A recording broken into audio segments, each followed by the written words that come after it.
School. I'm Anil, and this is the first lecture on supervised learning. We will look at the simplest and the most primitive of the machine learning paradigms, the supervised learning models. And in subsequent lectures, you will look at more complex models like deep networks, graphical models, and so on. In this part of the lecture, we will begin with some very basic examples that help understand the kind of use cases where ML models are a good fit. And then we will see what kind of ML models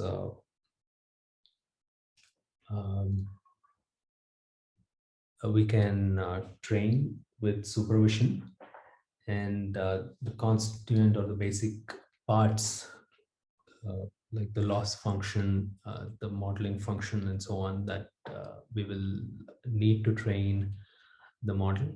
Some basic theory, basic but very important theory that will recur in subsequent lectures as well.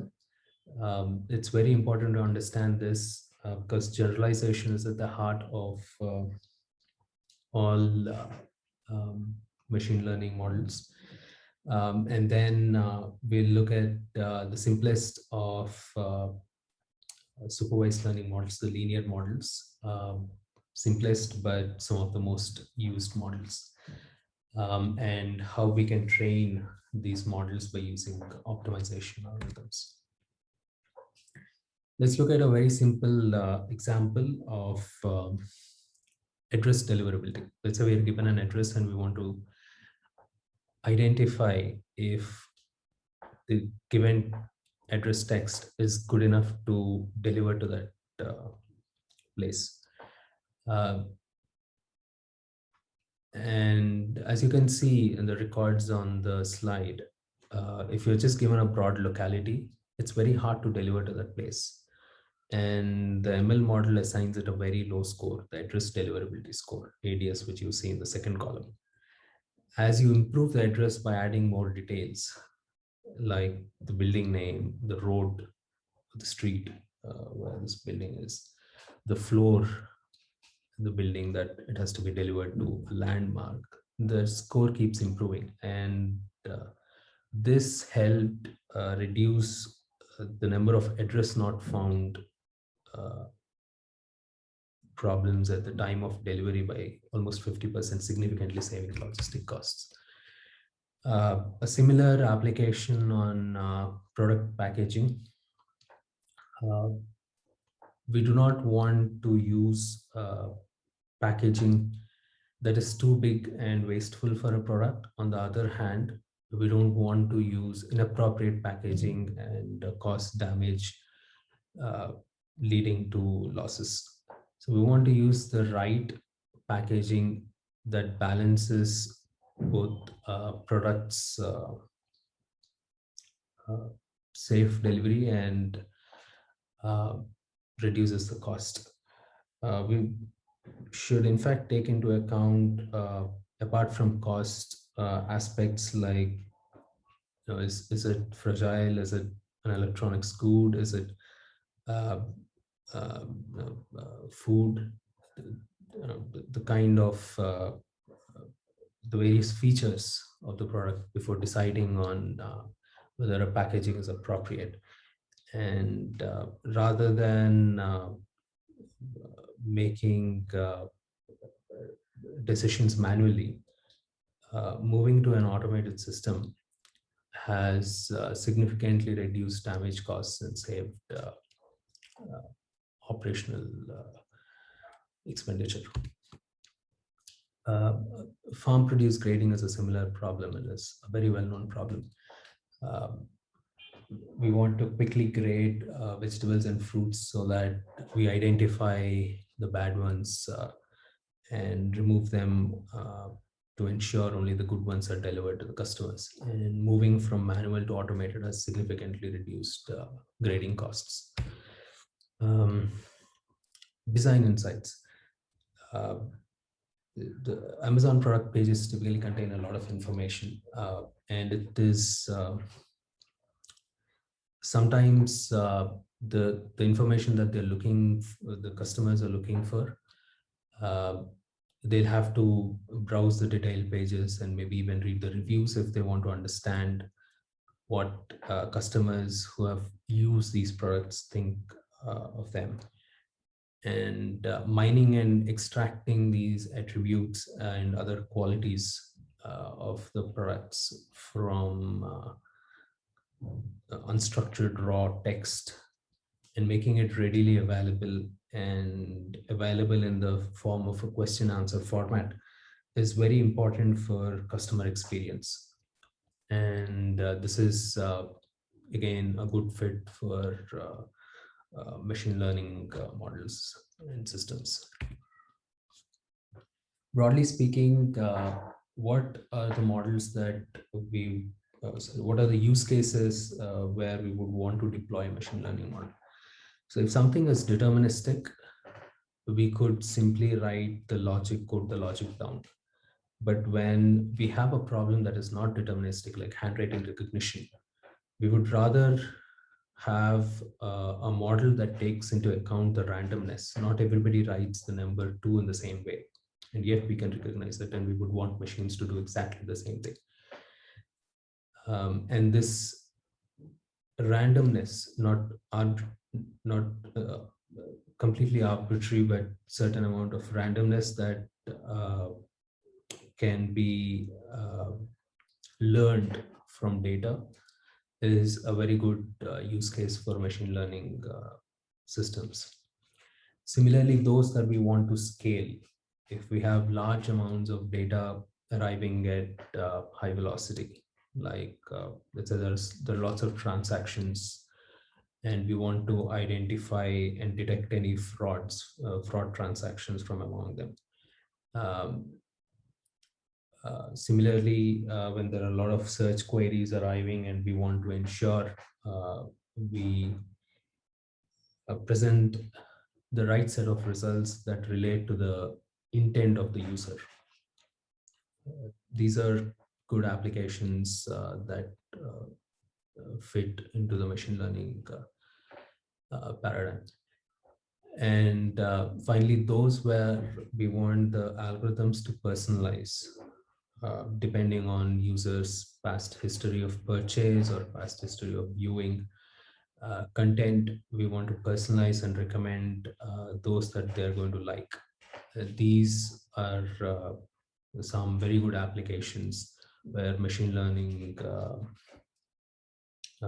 systems have broad but important structuring of the ML pipeline. There are two parts to it, the training and the prediction part. The training involves historical data, which is nothing but observations from the past. And this historical data is what a learning algorithm uses to give out a model. And the model is a mapping from the inputs to the outputs that we want to predict. Here, the inputs are referred to by the variable x, xi, the subscript I being the index of the input. So let's say we have 100,000 samples or observations in the historical data. I would range from 1 to 100,000. Each of those inputs would have a corresponding target variable or an output, which we want to predict at test time. So the learning algorithm takes historical data, past observations, and it returns a model F that we could use for prediction at test time. And this prediction or inference is the second step, where we receive actual unseen samples where we make our predictions using the model F. So F is simply a mapping from X to Y. And this is what a learning algorithm gives us. Take a simple example of trying to predict what category a particular e-commerce page belongs to. Let's say we only have two categories, electronics and kitchenware. the input X would be a feature vector. It is certain features extracted from the web page. Things like, does it include uh, vocabulary that describes electronics, or does it include vocabulary that describes kitchenware? And do you see words like um, uh, battery and uh, uh, how many gigabytes is this, or what processor is that, things like this? Or do you see words like, is it Teflon, or is it non-stick, is it stainless steel, or things like that? So the vocabulary is indicative, representative of what category this could belong to. And that is exactly what is encoded in the feature vector in a numerical format. So imagine using binary features like, does it have the word stainless steel? Does it have the word Teflon? Does it have the word 16 GB? Does it have the word 64 GB? Things like this. I mean, it's too primitive to use features like this. And you will see in later lectures that when you move to uh, deep networks and things like that, you no longer handcraft these features, but you rather learn them from the raw data itself. But even then, irrespective of what method or algorithm you use, you will always need to encode it into a numerical vector that contains that information. And this is what X here represents. It's the features or the attributes. It could be raw data like pixels of an image. Nevertheless, it's a numerical representation of your input. And Y in this particular example would be a binary class label that says whether it belongs to class electronics class label +1, or it belongs to kitchenware -1.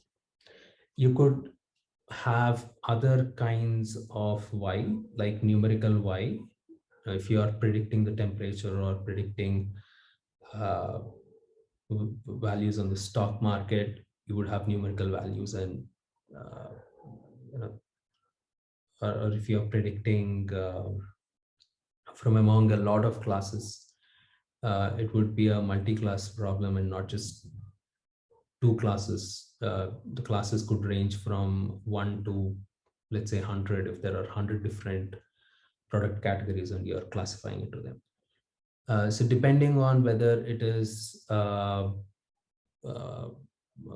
classification problem where you have Y is discrete classes, or a regression problem if Y is a numerical number.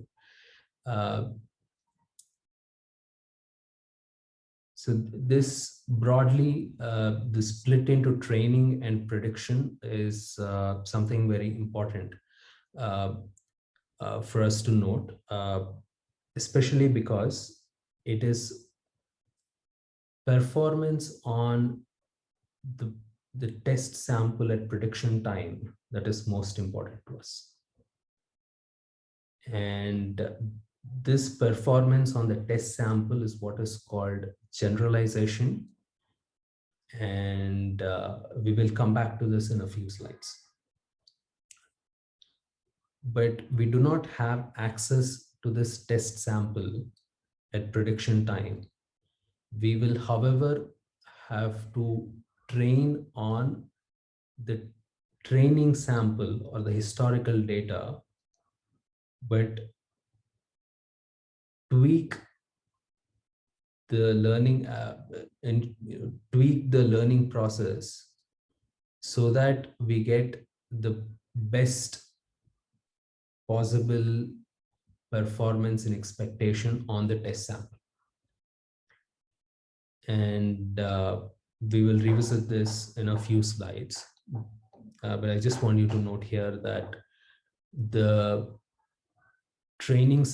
distinction between training sample and test sample is very important. and it's really performance on the test sample that's what really matters to us. Takeaway is that you identify the problem and ensure you collect the right data. Uh, Data collection has to be done very carefully to um, make sure you have a faithful representation of the distribution that you're going to see at test time. It's test time sample distribution that matters to us. As a simple example, let's say you want to evaluate the efficiency of a drug or some medical testing procedure. Uh, let's say the procedure is intended for the medical test is intended for everyone above the age of 20.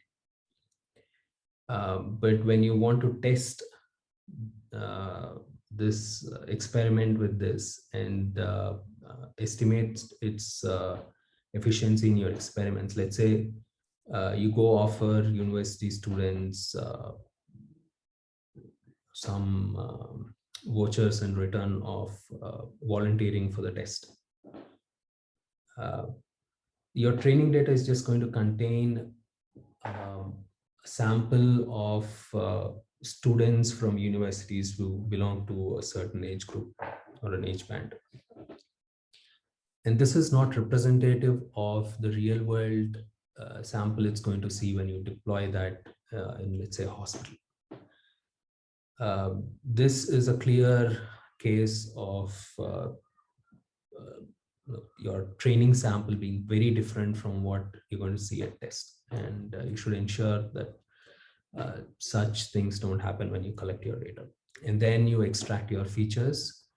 Once you extract your features, you then go through the process of training the model F, which you then deploy in production or use it at test time. We will now look at some the constituents of the supervised learning problem and how we can learn a model given such historical data. This is essentially the two broad kinds of supervision. If you have Y that's categorical, or it's just classes 1, 2, 3, 4, and so on, it's called a classification problem. And if your Y is numeric, you have a regression problem. Classification problem is like if you want to classify into one of the 100 products, or if you want to classify into the various categories you've got. And regression examples are like product demand forecasting or base price prediction and so on. This is a very broad overview of the various models from within the supervised learning approach. The simplest are the linear models, which we will look at in the later part of this section. Subsequently, others will cover tree-based models, neural networks, and other models like Bayesian and heuristics and so on. So what are the parts of this supervised learning model? The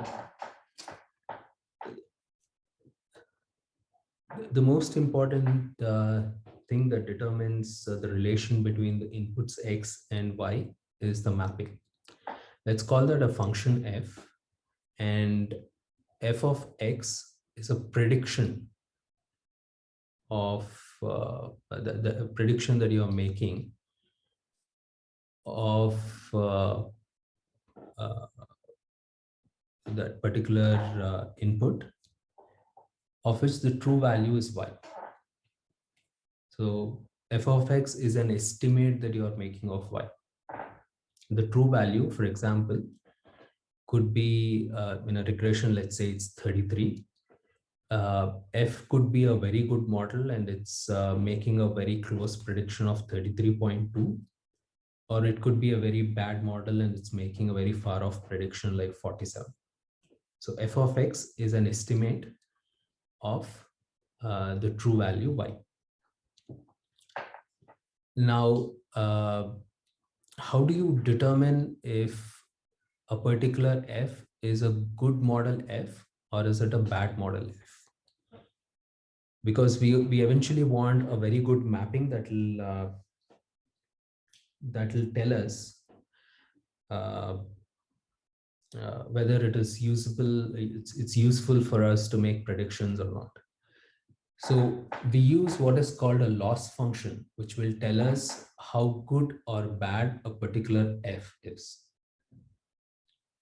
So a very simple loss function for regression could be just the difference between the true value and the prediction. And that is what is called the squared loss.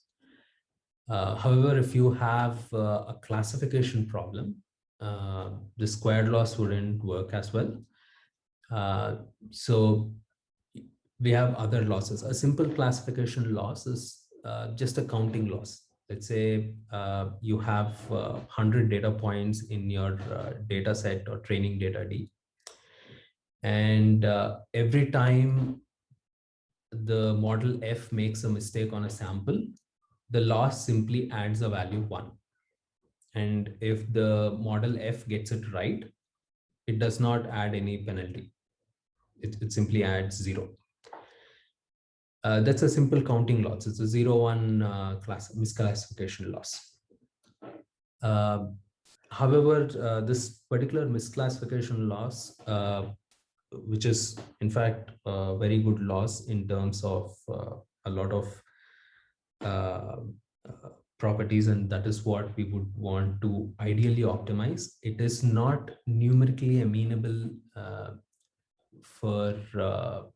it is not amenable for optimization in uh, to solvers. That is because it does not have certain properties that make certain functions easy to optimize. So we have approximations like the logistic loss or the hinge loss, and these give us different models. But the key point here is that you have the function f, which is a mapping from x to y, and you correspondingly also have a loss that will tell you how good or bad the function is on a given data set D. And what we are doing here is computing this loss on each of the samples and summing it up on the training data D. And then we want that loss f, which minimizes this objective function uh, uh, that function f, which minimizes this objective, and we can call it the f star, and this is what we would use in prediction at inference time.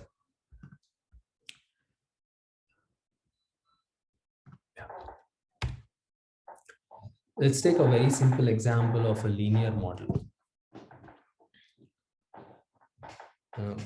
It's called a linear model because we're assuming that the function f is linear in terms of the feature variables x. So it's simply w transpose x or w times x, and it'll look just like any other linear equation. You have, let's say you have two variables, age and income. You have the first coefficient times the first variable, here 5 times age, and then the second coefficient times the second variable, here -3 -4 times the income. And then depending on whether you have regression or classification problem, you would use this f of x correspondingly. In regression, you would simply use the score coming out of this equation, but in classification, you will have to apply a classification rule on top of that score. Like for example, thresholding. You can do something like, if the score is above 0, I'm going to call it class 1, otherwise it's class -1. Okay. So the point here is that in linear models, your f of x is linear. That's the key. So what exactly does the loss compute? Now that we have assumed that it's going to be a linear model, you can look at an illustration of the same example. We have two variables like age and income in the previous slide that we have seen. And it's going to be a two-dimensional space. And let's say you have a classification problem of blue and red points that you want to separate with a decision boundary. What does the loss really do? So the loss computes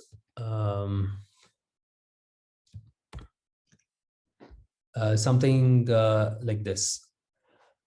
What you see on the right side is an illustration of various loss functions. This gray step that you see, the step function, is the 0, 1 misclassification loss that we talked about. The x-axis is the true value times the score. The score here, f, is just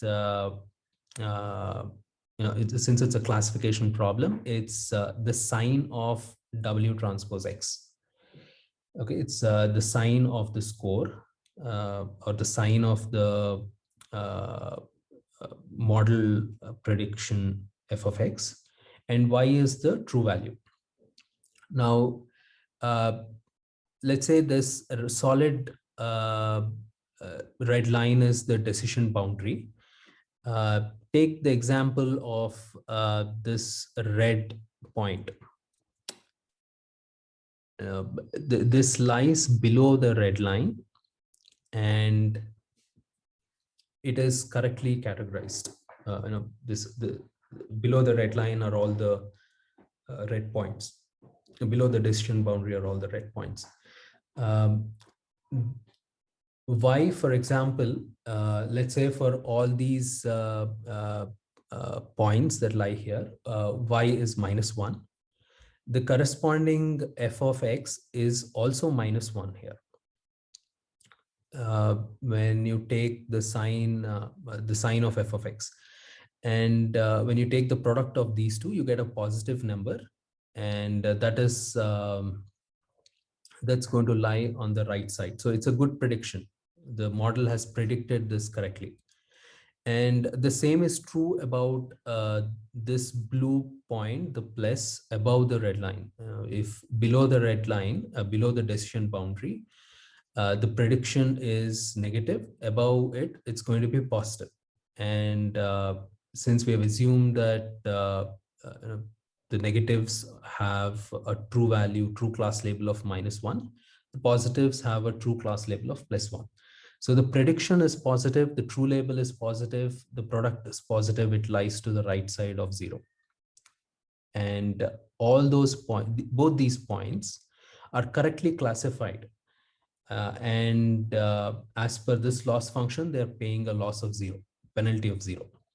But take the case of these two points, blue points that lie below the decision boundary. Their true label is +1, but their prediction is negative because they are on the same side as the red points, which means the product of y times the score is going to be negative, and they're paying a penalty of +1. So that is exactly what the loss function is doing. Every time a sample makes a mistake, it's making the function pay, the model function pay a penalty of 1. And for all those where there are no mistakes, they make it makes the function pay no penalty. So it's roughly just counting the number of mistakes it's making, the model is making on the training data, the fraction of the sample where it's getting it wrong. But then, like we discussed, this is a loss function that is not easy to optimize. It is not a, a loss function that can be where you can solve for the parameters W easily to find the optimal or the best model F star. And hence they have numerous approximations of this where they smoothen out this step, and depending on the kind of approximation, you have various kind of smoothings, and these are the various loss functions that you get. Now that you have uh, the uh, the loss determined, what kind of model should you use? Uh, take the simple example where you have training data of black dots or black points. And there are two models that you see. One is the straight line x equal to y, and the other is the high dimensional polynomial that literally passes through each of these black dots, or it's passing through each and every one of those points in the training data. Now, if you have a test data point, like you see in the red dot here, which of these models would make a bigger error? Well, here it turns out that the high dimensional polynomial that we are fitting, which has zero training error, because if you make a prediction on any of these data points, the black dot points that are part of the training data, you make a prediction, as in you apply your function, this high dimensional polynomial function for any of these data points, and it will make a zero error. So it has a zero error on the training data, and yet it has a higher error than the simpler x equal to y line on the test data point. So this is an example of overfitting. It's a case where your model, the high dimensional polynomial model, is too complex for your data.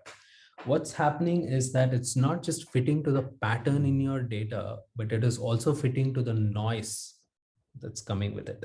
It's fitting to the randomness that's coming with the patterns. And this is not a good thing. So overfitting is not a good thing. You don't want to fit to the noise. You just want to fit to the pattern in the data. So you should ensure that your model is not too complex for the data that you're operating on.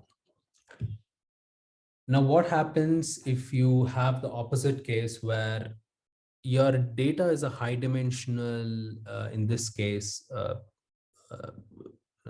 something coming out of order 2 curve, but the model that you're fitting is not sufficiently complex. Now the opposite happens. You continue to make errors because the model that you're fitting is not complex enough to capture the target distribution. So it is important to ensure that your model is a right fit. It is neither overfitting nor underfitting. But how do you do that? In the case of linear models, you would do it with something called regularization.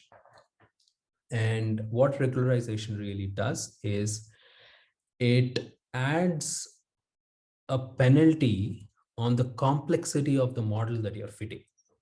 Your model is parameterized by parameters W, and you would add a penalty on the parameters W, a function of your parameters W as a penalty, with an additional parameter lambda that you control uh, to ensure your model has the right complexity. Take as example, the L1 norm, which is simply sum of absolute values in the vector. That's one kind of penalty that you could add. It gives you algorithms very similar, results very similar to the lasso algorithm. What it really does is it tries to push uh, small and you know, uh, small and insignificant coefficient values to zero. So what it's trying to do in terms of the feature variables is that it's telling you that certain features are not very useful in prediction, so don't use them in determining or in making a decision. That's what your L1 regularization does, and L2 does something a bit different. It's not as aggressive as the L1 regularization. It won't force them to zero, but it kind of does a uniform reduction in coefficients in all your coefficients involved. And by choosing an appropriate lambda, you can ensure that your model has the right complexity. It's neither overfitting or underfitting. So regularization is what you would use uh, to ensure you're fitting right and not overfitting or underfitting. Right, but how do you quantify a poor fit? What are the variables that you would use to determine uh, whether a particular fit is a good fit or a bad fit? Let's say we have 1,000,000 data samples in your training data, and build a model M1 by drawing a random sample of 200 instances from the 1,000,000 samples that you have, and learning a model on top of this 200K samples. So you're just sampling 200K uniformly and randomly from the 1,000,000 samples that you have, and you're fitting a model to it, a linear model, just like we have seen. You determine the uh, predictor function. Let's say it's a linear function f, and you determine the loss function. Let's say it's a square loss. Let's say you're using regression, it's a square loss. And you fit a model. So you get a model M1 or a model F1, let's say. Now repeat this process. Draw another sample of 200,000 from this 1,000,000 and fit another model F2. Repeat this 10 times and you get 10 different models F1 to F10. Now, let's say you receive an unseen input, a new input that is not part of your 1,000,000. It's a test input. It's a new input that you get. And you have to make a prediction on this input. Use your 10 models to make 10 different estimates of the value of the prediction. Okay, so you have got 10 different estimates from your 10 models on this unseen sample. What are the various ways in which these 10 predictions or 10 estimates can look like?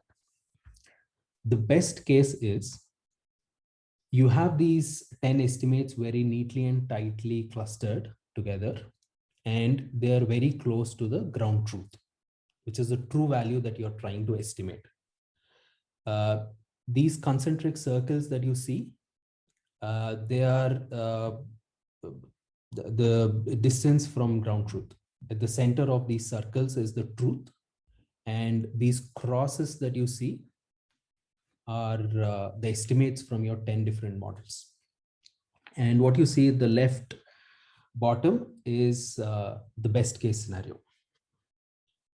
Each of your estimates is very close to the truth, and all your estimates are tightly clustered together. That's really the best that can happen. So you have what is called low variance, which is the spread uh, in your estimates, and low bias, which is how far you are from the truth. Now, what is the worst that can happen? It's the right top. They are really spread out very far. Your estimates are very far from each other. That's high variance. And they're all far from truth. That's high bias. And what are the other two scenarios? You have low variance. They're all tightly together, but it's got a high bias. You're far from the truth. And the other case, of course, is you have very high variance, but you have low bias, which is to say, they're all spread out, but they're spread out around the true value. Now, your overfitting and underfitting are really just cases where you have high variance and uh,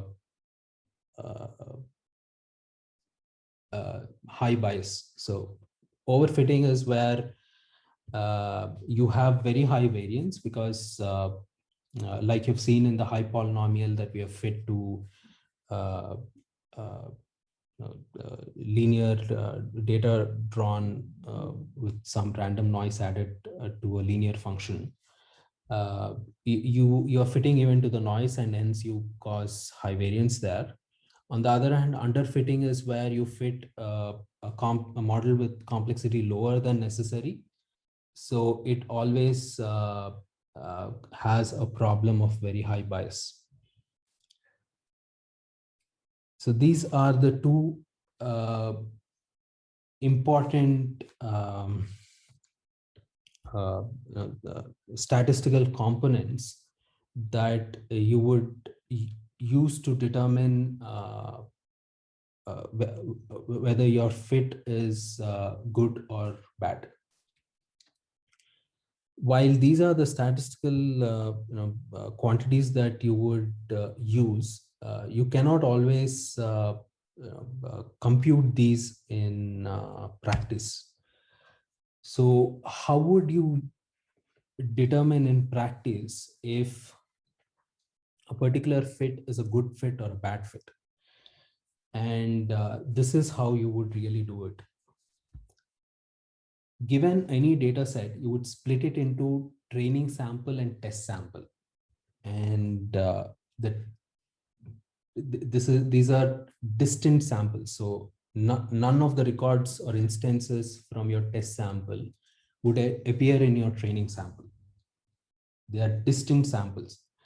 And in training the model, which is in learning your model F star, you would only use the training sample. You should never use the test sample. You train on the training sample, learn a model, and then use the performance of this model on the test sample to determine if it is good enough or not. So this green curve that you see is the error on the training sample. And the prediction error is a function of the bias and the variance. If you have very high bias and very high variance, you're going to make a big error. You want both bias and variance to be low. But when that is not possible, you trade off one for another and ensure that your test error is as low as possible. And this is why you should split your data into train and test and ensure none of your test samples appear in your train, and monitor the prediction error that you're making on your test sample to see what is the right complexity of the model that will give you the best generalization. So in the case of the high dimensional polynomial and x equal to y that we fit to the data points, uh, x equal to y uh, is a simpler model, a model with lower complexity compared to the high complexity model of high dimensional polynomial. Now, what is happening with the high dimensional polynomial is that it achieves a very low training error. It literally achieves a training error of 0 because it's passing through each and every one of those training data points. But its test sample is pretty high. So you want to avoid having this scenario where it does not generalize to unseen distribution, but it's also fitting to the noise along with the patterns in your training data. And you also want to avoid the case where you're underfitting, like we have seen in the example where data comes from a higher degree curve, but we are fitting a linear line there. So the right thing to do is generate train and test samples correctly. And as you fit models of different complexity, plot both the training error, which is error on the train sample, and the prediction error on the test sample. And pick that model where the error on the test sample is the lowest. So it is error on the test sample that gives you that serves as an indicator of how good the fit is. And that is the one that's going to help you generalize to unseen data. This is very important, and this point is going to recur in subsequent lectures as well. And broadly, simple models with small number of parameters have high bias and low variance. You want to ensure you want to increase the model complexity in such cases. On the other hand, if you have very complex models with large number of parameters, you're going to have low bias and high variance, and you want to do the opposite there. You want to regularize more aggressively, maybe use feature selection, maybe when increase the amount of training data if that's possible, and so on.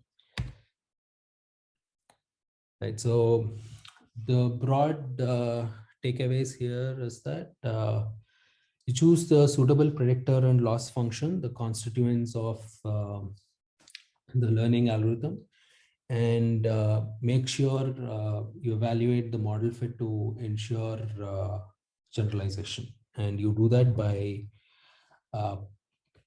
tracking train and test errors. Now we will look at some linear models. The simplest is the linear regression model. It is linear, so the predictor, like the name says, is a linear function of the feature variables. It's W transpose X, just like we have seen in the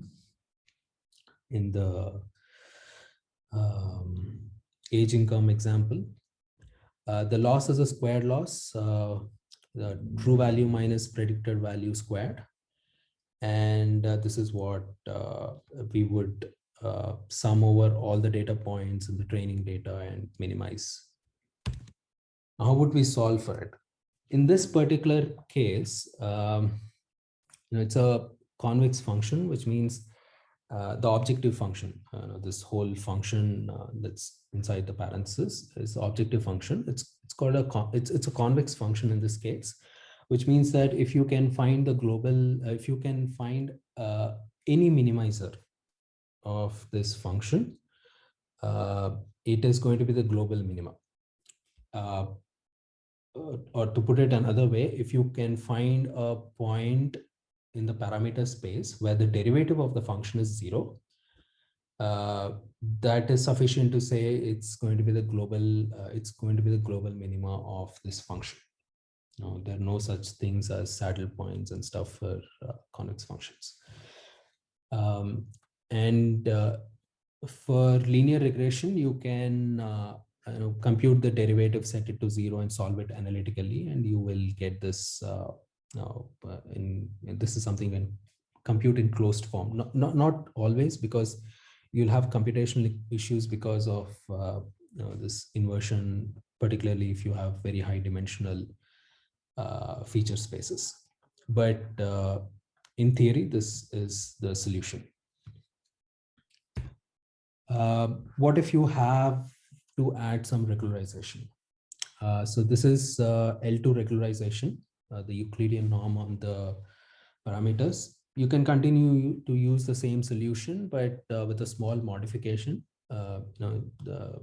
Before inversion, you offset the diagonal elements by a value lambda, and the rest of it works normally. Now we can extend this to logistic regression, which is really a method that applies for classification. The linear predictor continues to be the same. It's W transpose X, but the loss function is going to be a bit different. What we have here is a variable y that belongs to one of these two classes, -1 or +1. It's a binary classification problem. We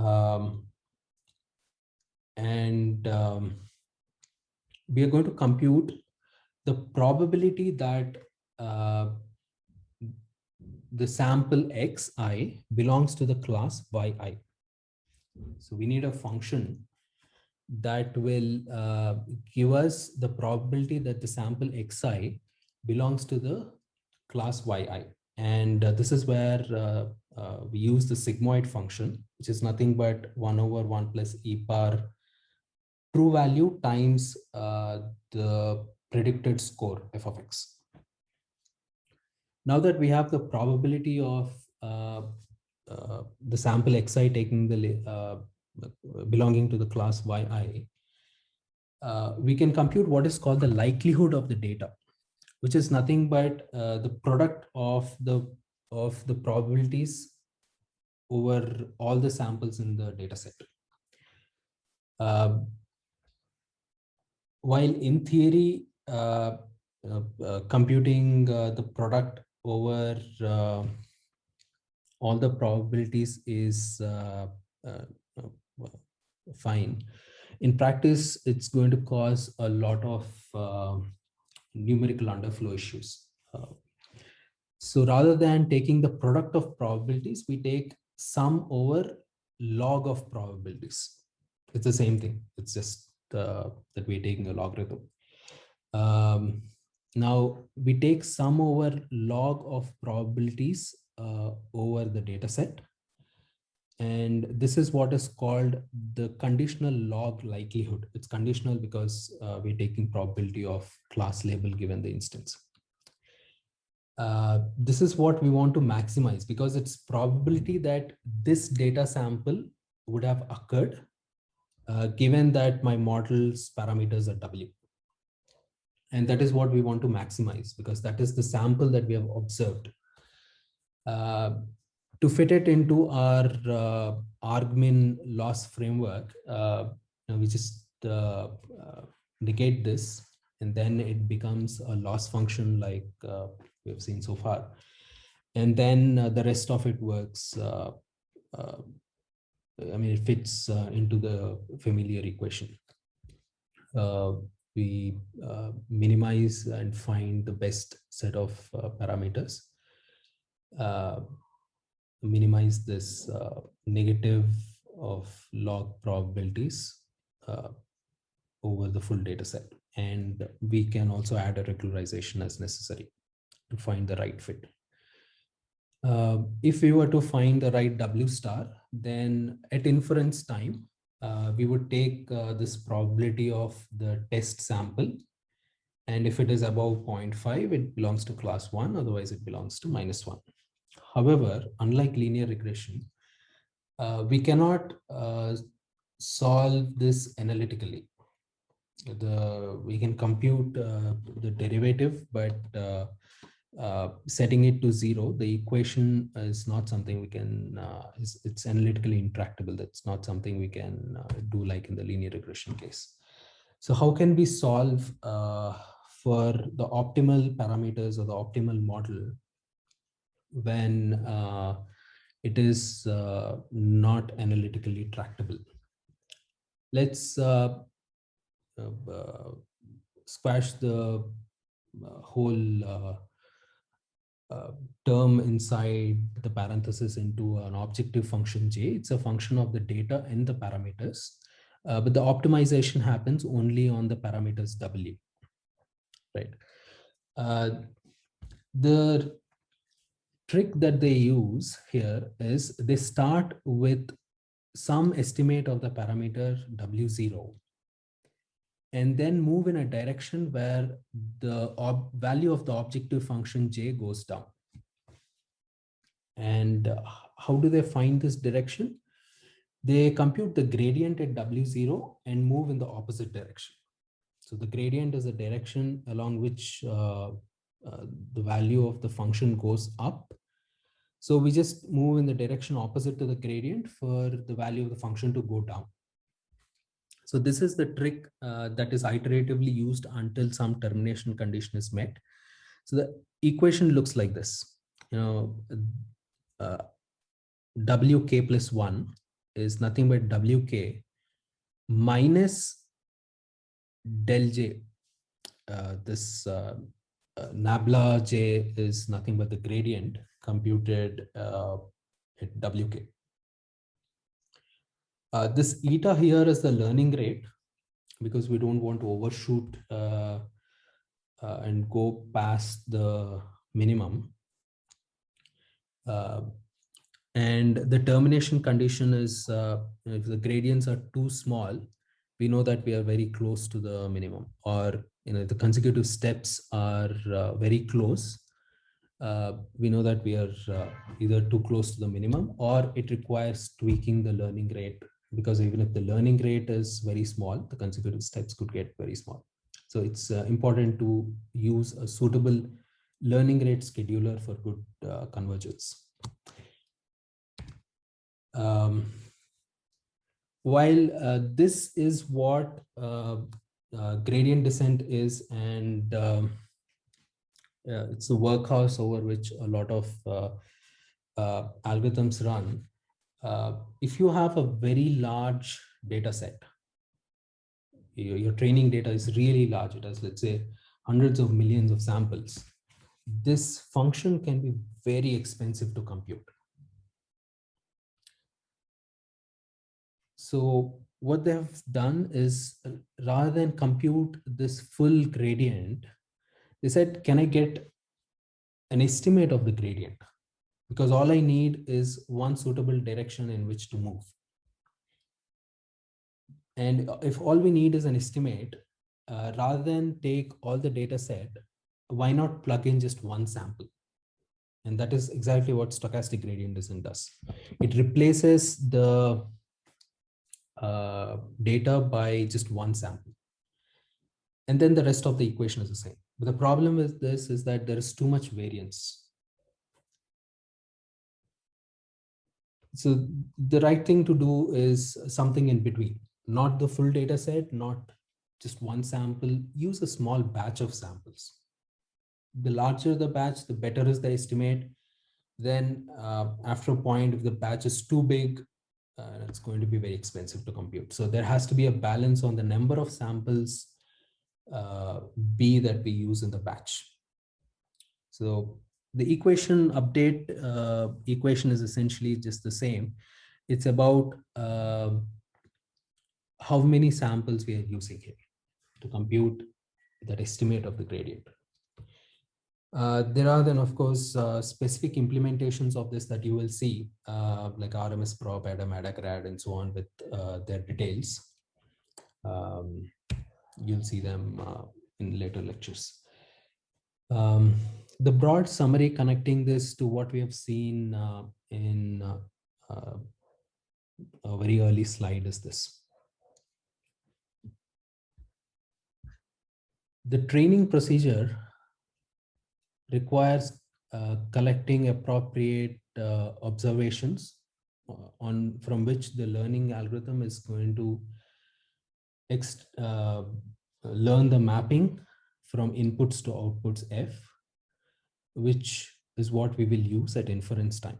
And this requires us to gather the data, the right data set, choose a model F that we want to fit, choose a loss function that will determine how good the models are with an appropriate regularization if necessary, and then use an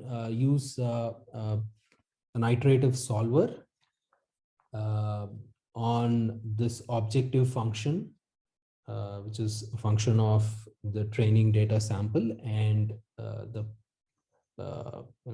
predictor and its parameters.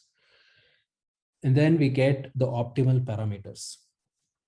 And this function with the optimal parameters is what we are going to use at inference time to make predictions on unseen or test samples. We must pay careful attention to generalization, which is what we track through the train and test samples. And the training loop looks like this. We draw, this is the batch gradient descent that we've seen. We draw a sample from our training data, and we run this update function on the parameters until we hit termination, and then return the final set of parameters, optimal set of parameters.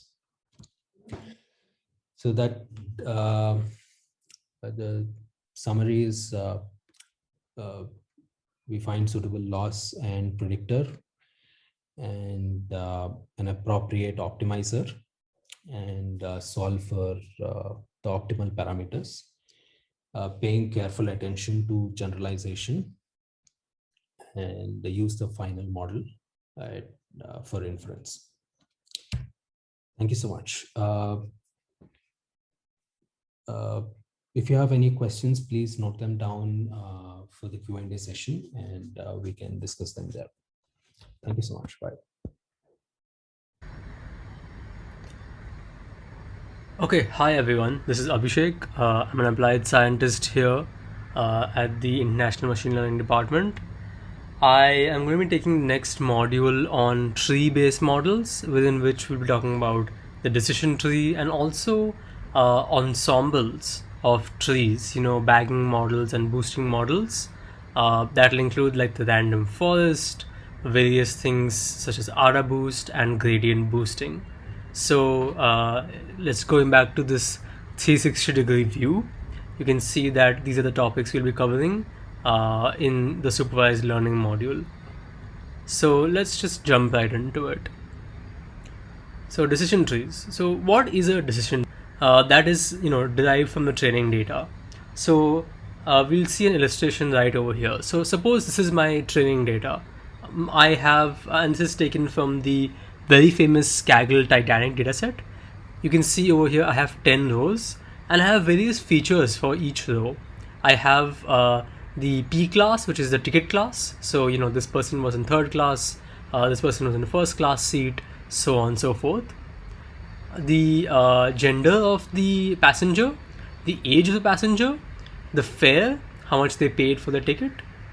This isn't the same, as you can see, between even in the same class, like third class, this person paid 7.3, this person paid 8.1.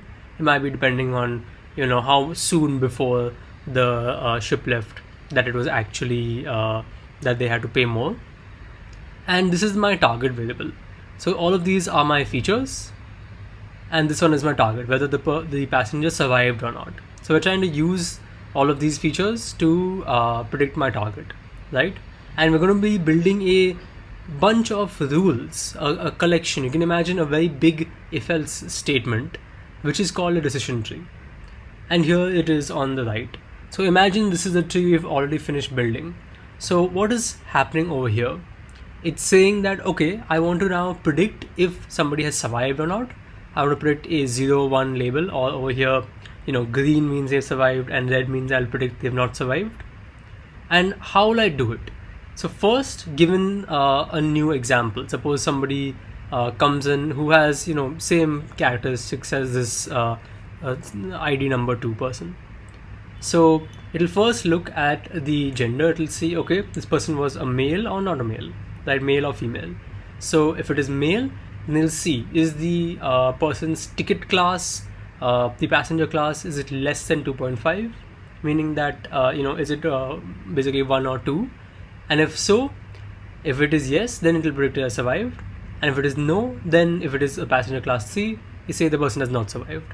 So what is this saying? This is saying that our model has learned to predict that when the passenger is a male and when they have ticket class 1 or 2, they have survived. But when they have ticket class 3, they have not survived. Right? So this is the decision tree which is learned. And you can follow the same logic to derive how passengers will be classified on the right hand side of this tree.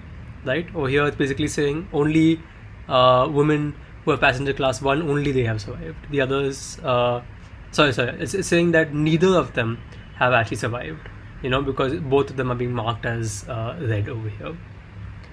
So there's over here we've had an example of a simple decision tree. It only has 2 levels. It's only using 2 different features.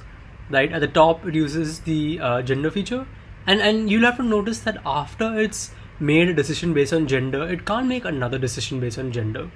Right? It has to choose a different attribute to make a decision based on. Over here, we've seen a classification tree where the leaf nodes are associated with a class label or class probability. We also have regression trees where you can basically say, suppose instead of having to predict whether the person survived or not, suppose my my target was actually that, okay, what is the age of the person? It's a regression problem. It's one which gives out a number instead of a class, right? So in those situations, a regression tree, the leaf values are associated with numeric values and not like a class label like true or false. So let's talk about a bit about what a decision tree is doing. How is a decision tree kind of splitting our input space? And over here you've seen this is a different tree, and I have 2 variables over here. Variables are similar to my attributes, like p class, sex, age, fair, etc. Over here they're called x and y, but you can imagine they're called x1 and x2 as well. And you're seeing what the decision tree is doing. This is the classification tree. Every time it has 3 leaves over here. So you can see this one, and this one. And these 3 leaves correspond to different regions of the space. So if you can see over here, this rule x less than 3 has put up this one big partition in between the space and divided in 2 parts, this side and this side. Now under the ones where x is less than 3, so on this side, there's another partition rule which has been put up, which is saying that y is less than 2. Y, again, remember over here is like x1, x2, So y less than 2, that means this is one other partition that's been come up between, like even within the partition of x less than 3. So now this part has been partitioned. And so you can see over here, when y is less than 2, it's done a perfect split of this data. All of the red points are in this side, and all of the blue crosses are in this side.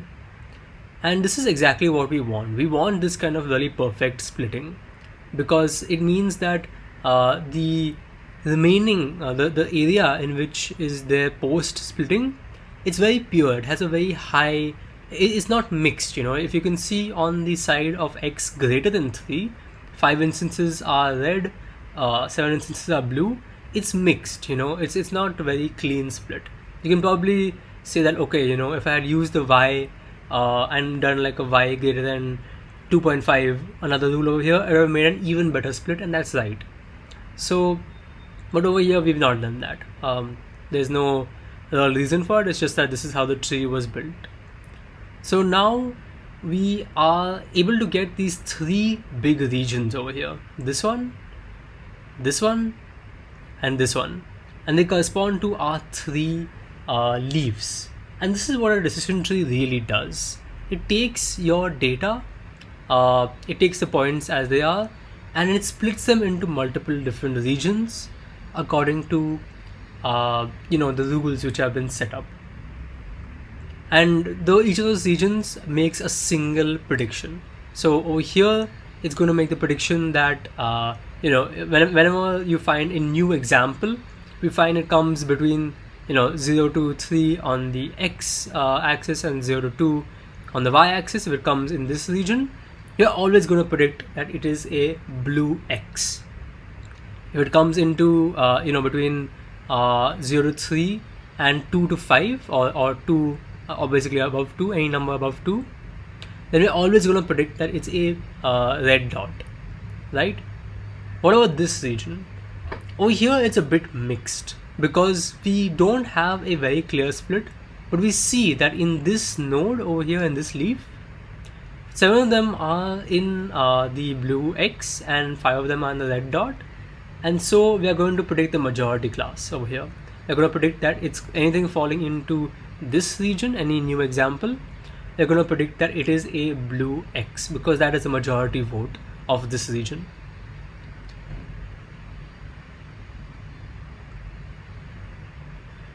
So like I said, decision trees break the input space into regions where all the points in one region make up the predicted value for that region.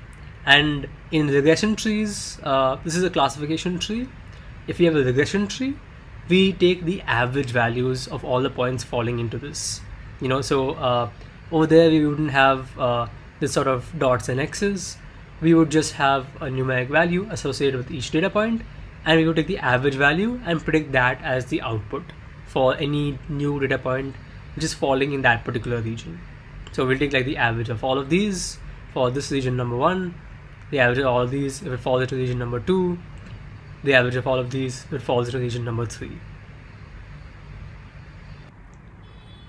So now that we have an idea of what a decision tree does and how it actually divides the space into multiple regions, let's talk about how you actually go about building such a decision tree from the raw data points. So the algorithm you follow is a recursive partitioning algorithm. Essentially what that means is that at every point you do the same thing. For every node you do the same procedure. And the procedure is you see what are all the attributes available to me which I have not already used to split so far, and you say, okay, from all of these, which one is giving me the best split criteria? That is the one which leads to the greatest decrease in the impurity of the resulting two nodes, right?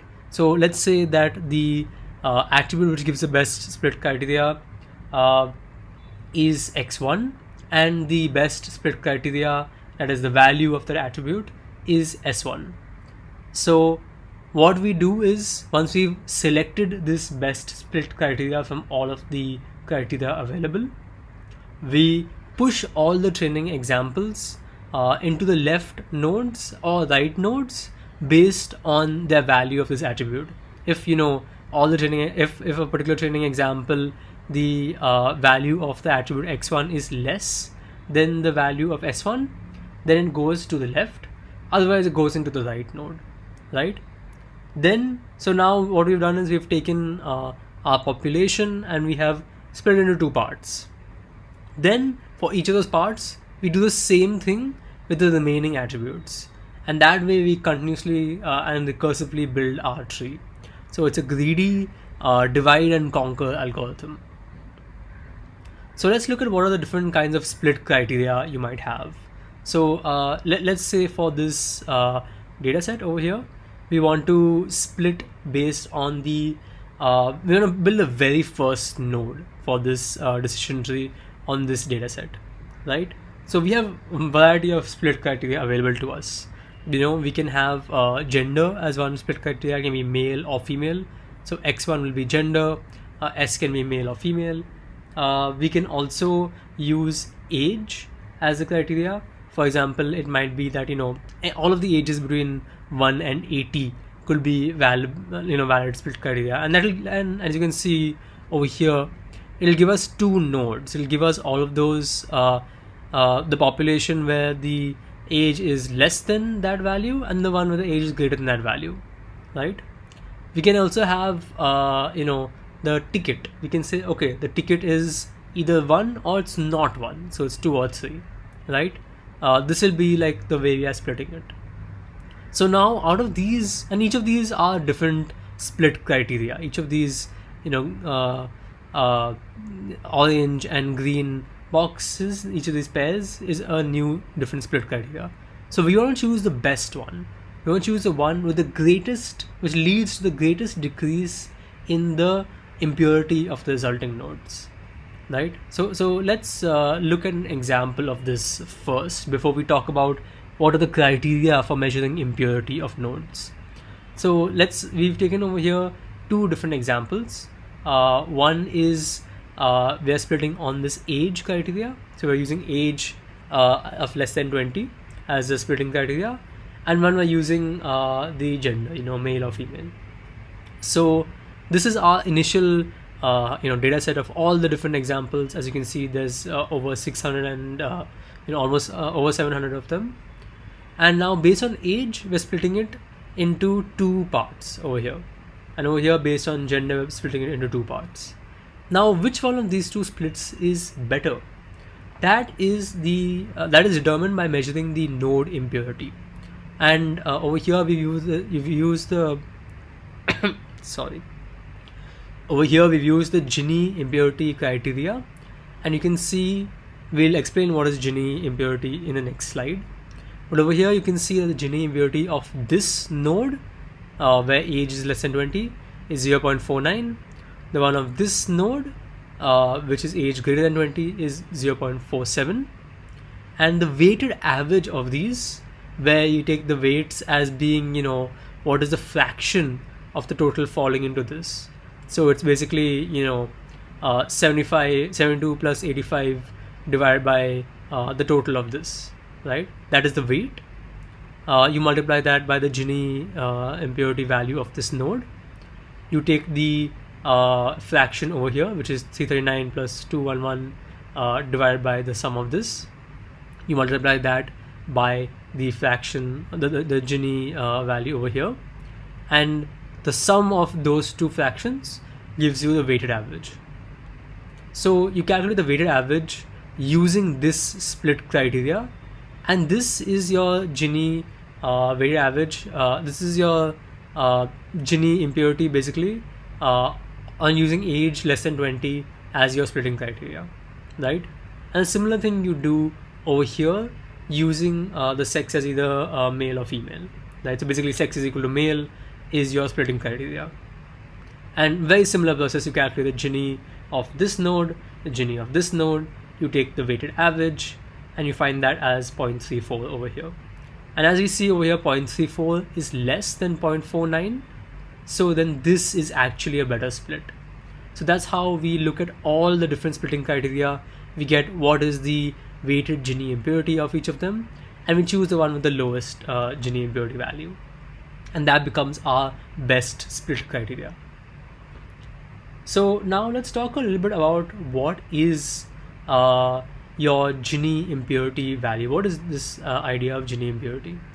So the idea is that for a particular node, now what we've done is we've selected some splitting criteria and we moved it into the left and right subtree. So we're taking the node in, let's say, the right subtree, right? For that node, we have to calculate the Gini impurity value, and that is calculated using 1 minus the square of the fraction of each class, of the examples falling into each class, right? And we sum up that over all classes.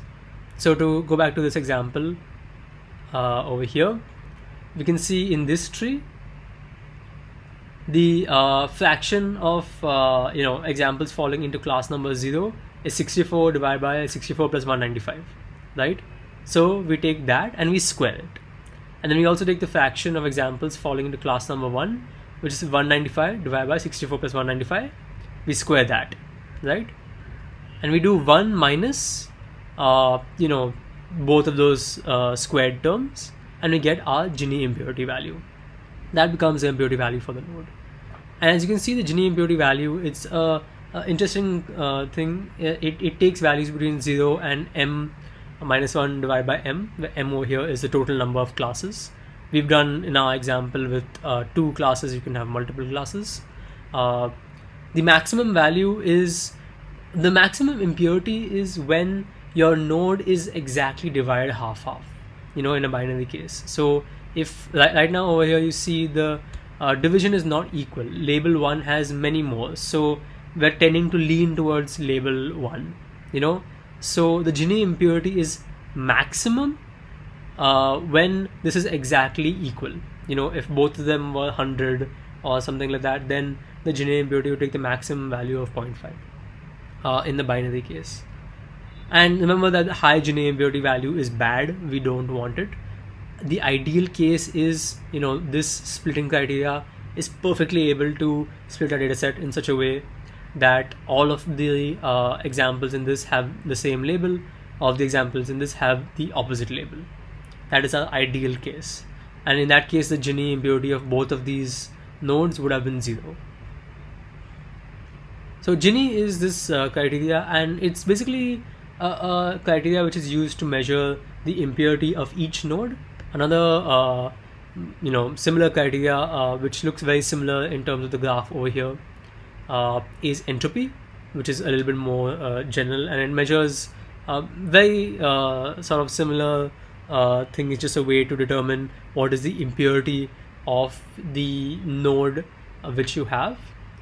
This is used to, like I mentioned before, determine, okay, how do I actually split these, and which is the best split. So these are for classification trees. For regression trees, you can use a square deviation, which is basically you take the each value, you subtract the mean, you square it, and you calculate this. This is basically your mean squared, your squared error, right? And you do this for each node very similarly to how you calculate your Gini impurity.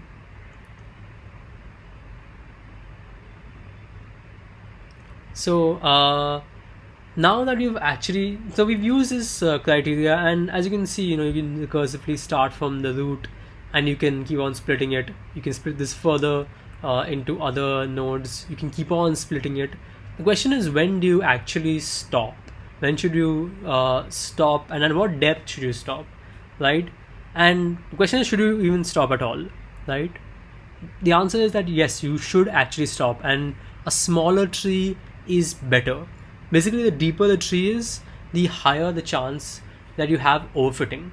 And that is because the regions, as they become smaller and smaller and smaller, you have fewer and fewer data points in that. And so it becomes very noisy, it becomes very high variance.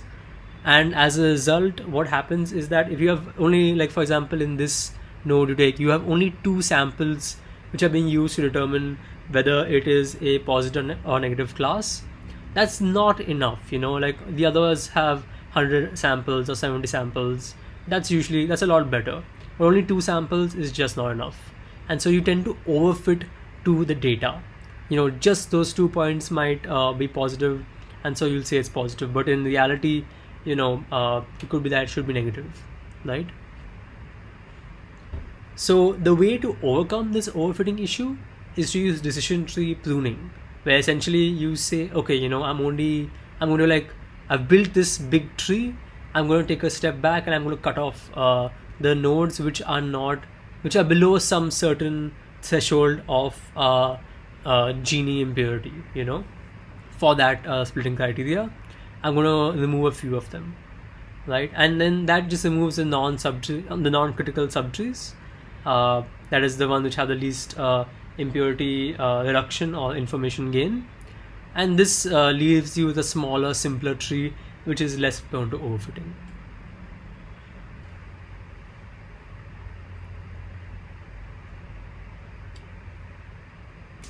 So now that we've learned how to build a decision tree, let's think about how decision trees are used in the real world. Very often a single decision tree, it's a model which has a very low bias because it makes almost no assumptions about how the data is. It doesn't, like a linear regression model, it makes the assumption that the data is actually linear. The true function, the true the nature given function is actually a linear model. But a decision tree makes no such assumptions. It just looks at the data and creates rules. So it's a very low bias model, but it's also a very high variance model. As we explained, when the regions are very small, the created regions are very small and only contain very few data points, the prediction can fluctuate a lot. So just getting a slightly different data can completely change how the tree looks, and so it's a very high variance model. So trees, decision trees on them by themselves are not very widely used, but what is very common to use are ensembles of trees. An ensemble is basically just a collection of different models trained on different data, which we are going to use together and combine to make a single prediction, right? And the reason for this is that ensembles can either reduce the variance or they can reduce the bias. And if you remember from this bias variance trade-off diagram that you had seen earlier, you want both low variance and low bias, and that will give you a very good accurate prediction, which has both low training error and low test error. So what are the different techniques which are used to ensemble decision trees? We'll discuss two of them in this particular module. The first is the bagging approach, where you have an ensemble technique where you take multiple bootstraps. We'll explain what that is in a minute. You take multiple bootstraps of the training data and you create multiple models, each of them having low bias and high variance, and then you take the average prediction of those models, or you take the majority vote if you're doing classification, and the resulting model has a low variance due to the aggregation of all these models. This is the bagging approach. The boosting approach is one where an ensemble is learned iteratively. So basically you train one model, you look at it, you then learn to train another model based on the errors that the first model made. And so to reduce those errors, you train another model. Then based on the errors the first two models made, you train a third model, and so on and so forth. And we'll be looking at two different kinds of boosting methods. The first of which is auto boost, and the second of which is gradient boosting. So let's go into the bagging approach right now. So first, bagging stands for bootstrap aggregation, and the bootstrap it's a general statistical tool. Actually, you can use it even outside of machine learning just for data analysis. What it does essentially is that you start with an original data set, and you and suppose your data set has m data points, right? You resample your data set essentially, meaning for each data point you uniformly just pick it with replacement, and you create a new data set which has again m data points, and with replacement meaning that some of the data points might be repeated.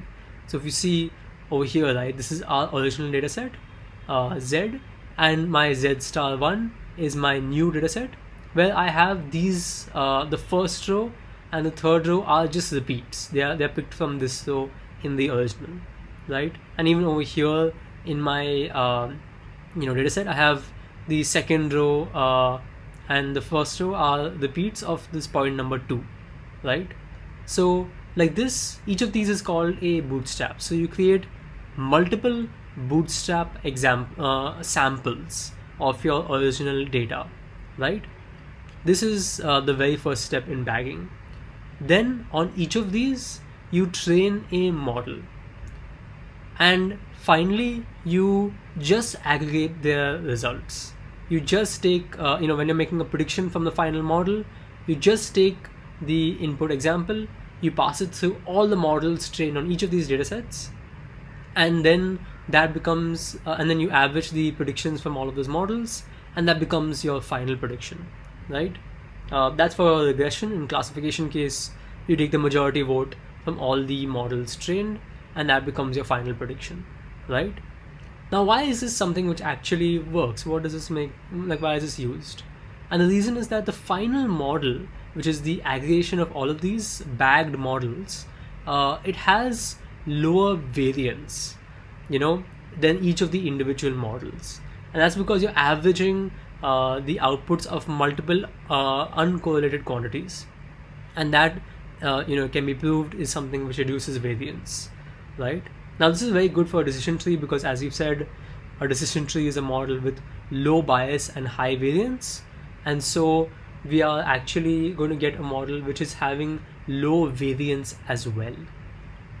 And you can use bagged decision trees just on on their own, but a very powerful model which is actually very frequently used is the random forest, where you do essentially exactly this same process of bagging, but you take one additional step. So just to remind you, what happens is that you start with a training data set, you break it up into multiple bootstrap samples, meaning each bootstrap sample is you just take the data set and you resample it again. You pick each of the data points at random and you create a new data set with the same size as the original. And you do this, over here you can see it's been done 3 times, right? So you create B bootstrap samples, and the idea of this is that it increases diversity. Then on each of them you train a random decision tree. A random decision tree is one where you select a random subset of the attributes for each of the sample, and then you train a normal decision tree algorithm and you build a decision tree based on that, right? And the reason for selecting a random subset is that it reduces the correlation between the trees which are created at the end, And then the prediction is exactly the same as normal. You combine the outputs of the various trees which you've created by either averaging, if you're doing regression, or if you're doing classification, you take the majority vote. And this leads to a model with very high, with very low variance.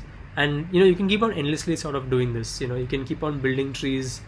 You can keep on building almost as many trees, and the variance keeps going down. After the point, it does, saturate. If training 100 different, creating 100 different bootstraps and creating 100 different trees is not very different from creating 1,000 bootstraps and 1,000 trees. Your end result is the predictions are not going to change too much between that, but they're all going to be very low bias and low variance predictions. So the random forest model, it's a very fast, very efficient model because creating each decision tree is quite a quick procedure, and it has low bias and low variance, right? So now that we've discussed bagging and the random forest, let's go on to boosting. Boosting is a different way of ensembling models, and it's basically building a combination in an iterative way. In bagging, you could train each of the trees in parallel because they were completely unrelated to each other. But over here, one tree is built based on the outputs of the previous tree and what sort of errors it makes. And the idea is to iteratively sort of keep on building a combined model where the error keeps on reducing and reducing and reducing, right? So the main idea in boosting is to start with what's called weak learners, which could just be like a very simple heuristic rule, So to give an example, let's say you have a weak learner, which is a decision tree with just a single node, just a single decision rule. Now that is, obviously not a very good tree, but obviously it's very fast to create. And the idea, and it'll have some accuracy. The accuracy will not be amazing, but the accuracy will probably be better than 0.5, right? Because it has learned some rule to at least classify things into 2 directions, into true or false correctly. So the idea is this is a very high, each weak learner is a very high bias model, right? A single decision stump, what is called, with just the root node, it's a very high bias model. And so we are going to combine a lot of these high bias model using a procedure which reduces the overall model bias, and that is boosting. Over here, we have presented one of the most famous boosting algorithms, which is, and the first rel boosting algorithm called ADA boost, and it proceeds as follows. The algorithm: you start with the training set, x1 y1 pairs. You can imagine this to be a classification problem where y is true or false, and then you start with a weak learner, which can be like a decision stump, right? Just a decision tree with a single node. You proceed in a number of rounds, in t rounds. What you do is you initialize a vector at the very start, at the very first round.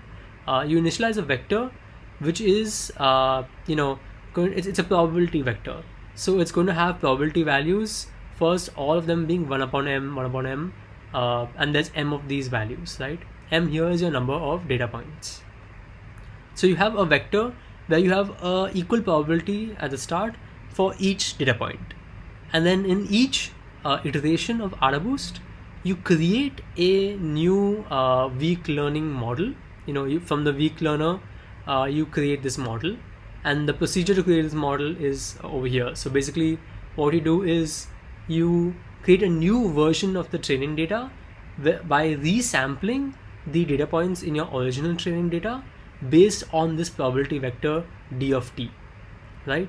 So d of t to start with is a uniform vector. So suppose there's 5 data points, it'll be 1 by 5, 1 by 5, 1 by 5, 1 by 5, and you are going to resample, or rather basically you're going to create a new data set of 5 data points by resampling each data point based on this probability. So in the very first iteration, since all the probabilities are equal, you'll end up with something which looks similar to the original data set, but it won't be exactly the same. You could have repeats, for example. So that way you're creating this new data set S prime, and you train your weak learner on S prime. Over here there's a typo, it should be S prime. You train your weak learner on S prime, and you get this model over here, H of t, right? Now H of t, it's a model which has some accuracy. It's trained on a resample version of the training data. It has some accuracy, right? So you compute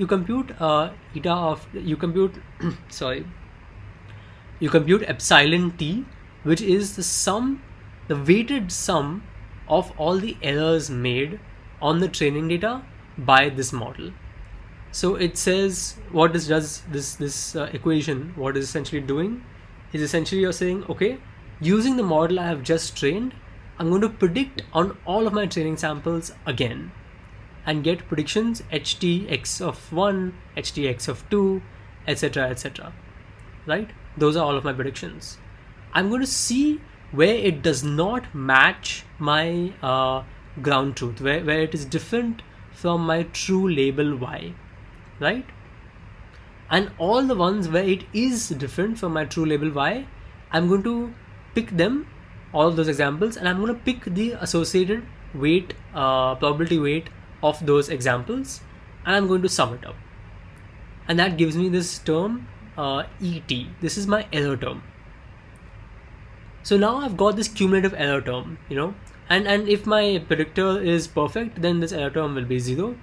If my predictor is horrible, my error term will be 1, right? If my H of t, which is created, the model is completely incorrect, then my error term will be 1, right? And but typically it has, the idea is that your the weak learning algorithm WL, it's going to create something which is not perfect, but it's not absolutely terrible also, right? Now once you've got this error term, use that to calculate the weight of your classifier HT, right, which is calculated using this formula. So that is WT, the weight of the classifier in the final combined model, right? Then the final step in the ADA boost procedure is that you update the probability scores for each example in the dataset, right? And you update it as follows.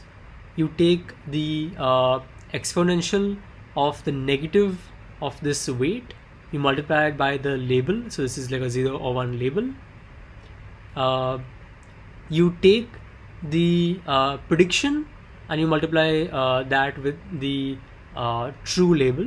So this is basically something which will give you a value which is either 0 or 1. Over here the labels are +1 and -1, so it'll give you either +1 or -1 over here, right? It'll give you +1 if the prediction is correct and -1 if the prediction is incorrect, and you multiply that by the existing probability score, and you then just you do this for each of the probability scores. So there's m data points, probability scores. You multiply each of them by this term, and then you just take the sum of them, and then you divide each of the probability scores weighted by that term.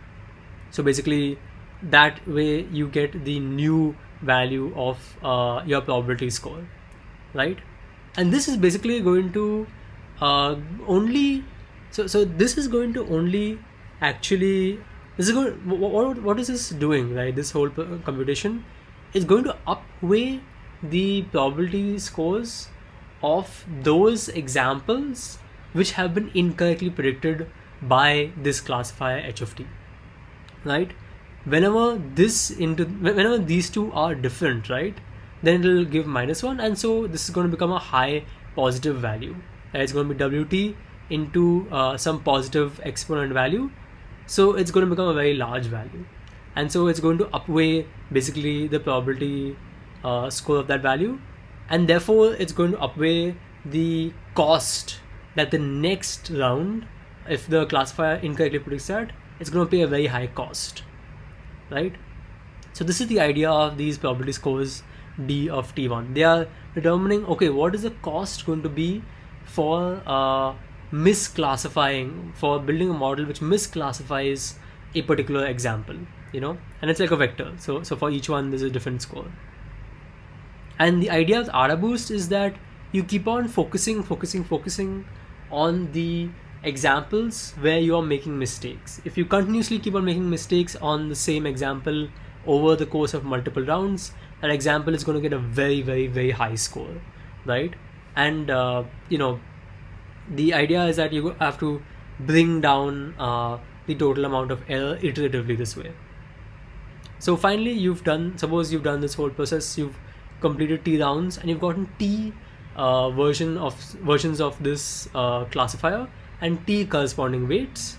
The final hypothesis is the final output model is just going to be a simple combination of those. You take each model from the weak learner at each round, you multiply it by the respective weight which was calculated on the training set, and you just sum those up.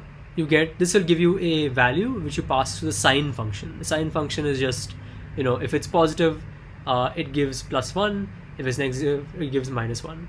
If it's 0, it gives 0. Or arbitrarily, it can give +1 or -1. So this is the overall AdaBoost procedure. What is happening is that you are over time iteratively adding one more model, and you are actually reducing the training error. You can prove mathematically that the training error of the combined model, as the number of rounds increases, the training error decreases exponentially fast. So if you have 2 rounds versus if you have 10 rounds, in 10 rounds it's going to be exponentially much lower than 2 rounds. So this is the overall AdaBoost procedure. And the real beauty of this algorithm is that you can start with really stupid classifiers. You can start with the weak learner just as being a decision stump, a decision tree with a single just a single decision rule, and to classify only a depth of 1 basically. And you can still end up with a final model which has very low bias and is actually a very good predictor. It has very low training error. And that's the real beauty of AdaBoost. It's got a lot of very nice theoretical properties, and the inventors of this algorithm, Robert Chabaya and Laurent Fjord, they both won several awards for this algorithm. So here let's just take a toy example and see exactly how this works, right? So here is the very first iteration of this. And in round number 1, you've built a single classifier, and you've upgraded the classifier. As you can see, has made these examples over here are incorrectly classified by the classifier h1, and so you've got a very high in the next round, the value of d, the probability score of these examples, is much higher, and of the other ones is much lower, and you can see that these all have been shrunk, right? So in round number 2, you have a second classifier, which is now incorrectly predicting these ones. And over here, then these ones are given a higher weightage in the next round. Round number 3, these ones are given a higher weightage, and so on and so forth. And so over here, after 3 rounds, you've built 3 different classifiers. And these are all, like I said, a single rule, right? So it's just a single rule which is dividing, which is saying maybe x less than 5, and over here x less than 10, and over here y less than 3, or something like that. So very simple classifiers. The combination of them, it ends up with this very nice classifier over here, which in the end is able to make a very high quality prediction. And so you're able to get a final model which is very low bias, and it has high training accuracy as well. And usually this is a model which also generalizes well and does well on the test data set as well.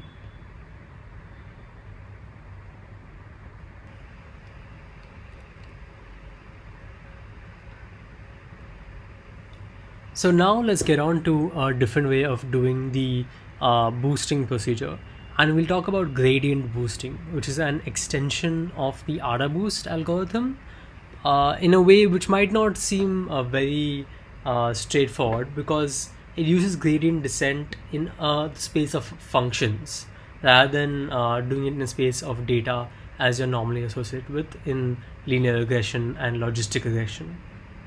So before we get into the details of it, let's suppose you want to play a very quick game, right? You're given the data set, s is equal to x1 y1 x2 y2 up till xm ym. So you have m data points. Your input x is some vector, and your output y are real valued. So this is a regression problem. Your task is to fit a model to minimize the square loss. Remember, the square loss is the model prediction minus the actual, the sum of the square of that, the sum of that over all data points. That is your squared loss, right? Now, to solve this problem, suppose your friend wants to help and they give you a starting model f. You see the model's outputs and you see that it is good. It has a low square loss, but it's not perfect. So how do you actually improve this model, right? You're not allowed to change the model your friend gave you at all, but you can add a new model g to the output, such that you are, instead of predicting f of x, you're predicting f of x plus g of x as your final regression output. So what do you do in such case, right? This is your final. So your question now is, how do you find this value g, this function g, which you're able to sort of correct the outputs given by your friend's model? So what do you do? How would you how would you create g? What would be the criteria you're going to use for creating g? So if you look at the example over here, this is what we want. In the ideal case, we want g of x1 to be exactly y1 minus f of x1, right? You want exactly the error in your friend's model to be predicted correctly by g, and then your g of x plus f of x will give you the correct answer. So that's exactly what you have to do. You have to just train a model using the input x1, x2, x3, etc., and the outputs as y minus f of x1, what's called the residual. So you have to train a model, a simple regression model, on the residual of the model before it, right? And this gives you a better model. When you do f of x, when you do f of x plus g of x as your final output, that is actually going to be better than just having f of x. And the great thing about this is that you can create a model on top of this, right? You can create not just g, but you can create g1, g2, g3, which is taking the outputs of the models so far, and it's the residuals of that it's taking, and it is learning to predict that. It's learning to predict basically how to course correct the model outputs for any given input. So this is the idea behind gradient boosting. You continuously keep on doing this, and you keep on training models on the residuals. This is really the essential idea. It's not much more complicated than this, but requires a little bit of thought into why this actually works. So now let's discuss how this works and why it's related to gradient descent, and why the gradient part comes in this boosting procedure. So like we said, we had the loss function, which is just over here, the squared loss, right? You're dividing it by 2, and this is a very okay thing to do. You can always scale your losses by any value. It won't change the model you're obtaining. So now we want to minimize this, and we want to do this by adjusting f of x1, x2, and xn, right? Now these are just some numbers. These values, these outputs of the model f is just some numbers. So you can treat them as parameters, and you can basically calculate the derivative with respect to this derivative of this loss. The loss over here is your simple loss function, your squared loss, right? So what is the derivative of j, which is your total squared loss, with respect to each of your data points, right? Each of the outputs of your function f, rather the predictions of your function f. If you calculate that and you work it out over here, it turns out it's actually the residual. So the gradient over here is actually just your residual, right? Just your prediction minus your true value y1. And this is a very interesting property, because this means that as you're adding more models, you're actually doing a sort of gradient descent in the space of the predicted values f of x1, right? And so you can interpret these, you can use each of these as being a negative gradient. And so what happens is that instead of having your predictions, instead of having weights as you normally do with linear regression, you have a vector of your residuals, right? Which is your predicted y1 y minus f of x1.